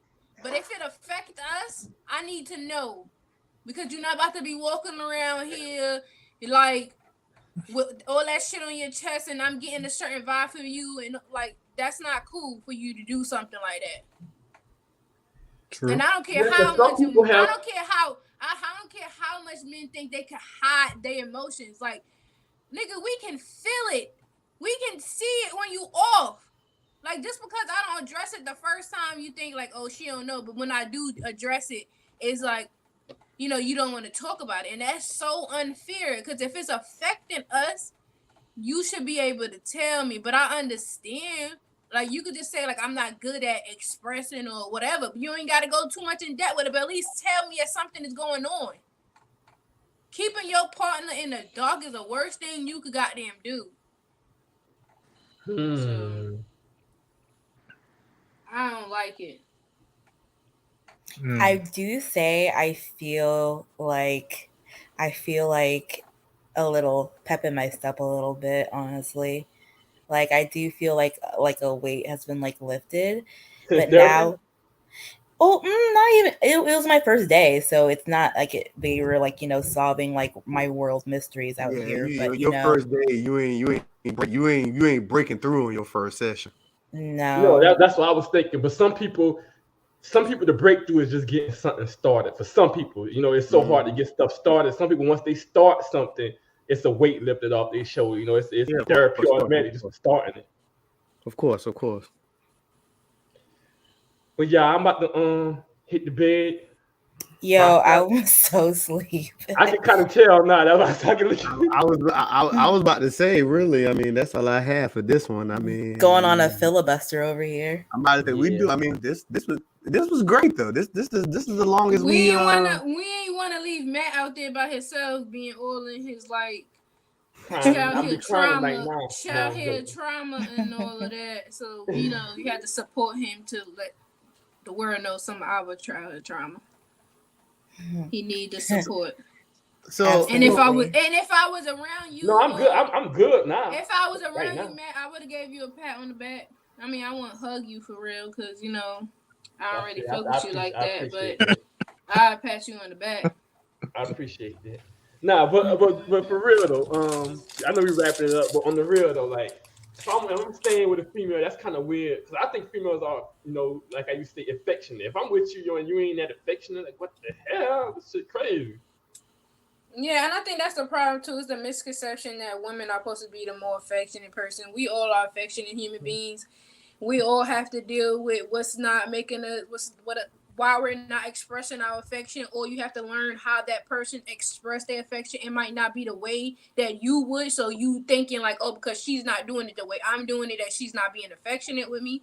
No, it's all about communicating and learning how each other display the affection, and you know. I like how you and KJ say some people going at the people that don't fully fuck with them, you know. So if you go with somebody that don't really fuck with you, you ain't gonna get that affection like that, you know what I'm saying? So, but I appreciate because if you get with a person that just wants your money, they ain't gonna be into all the kissing and hugging all the time.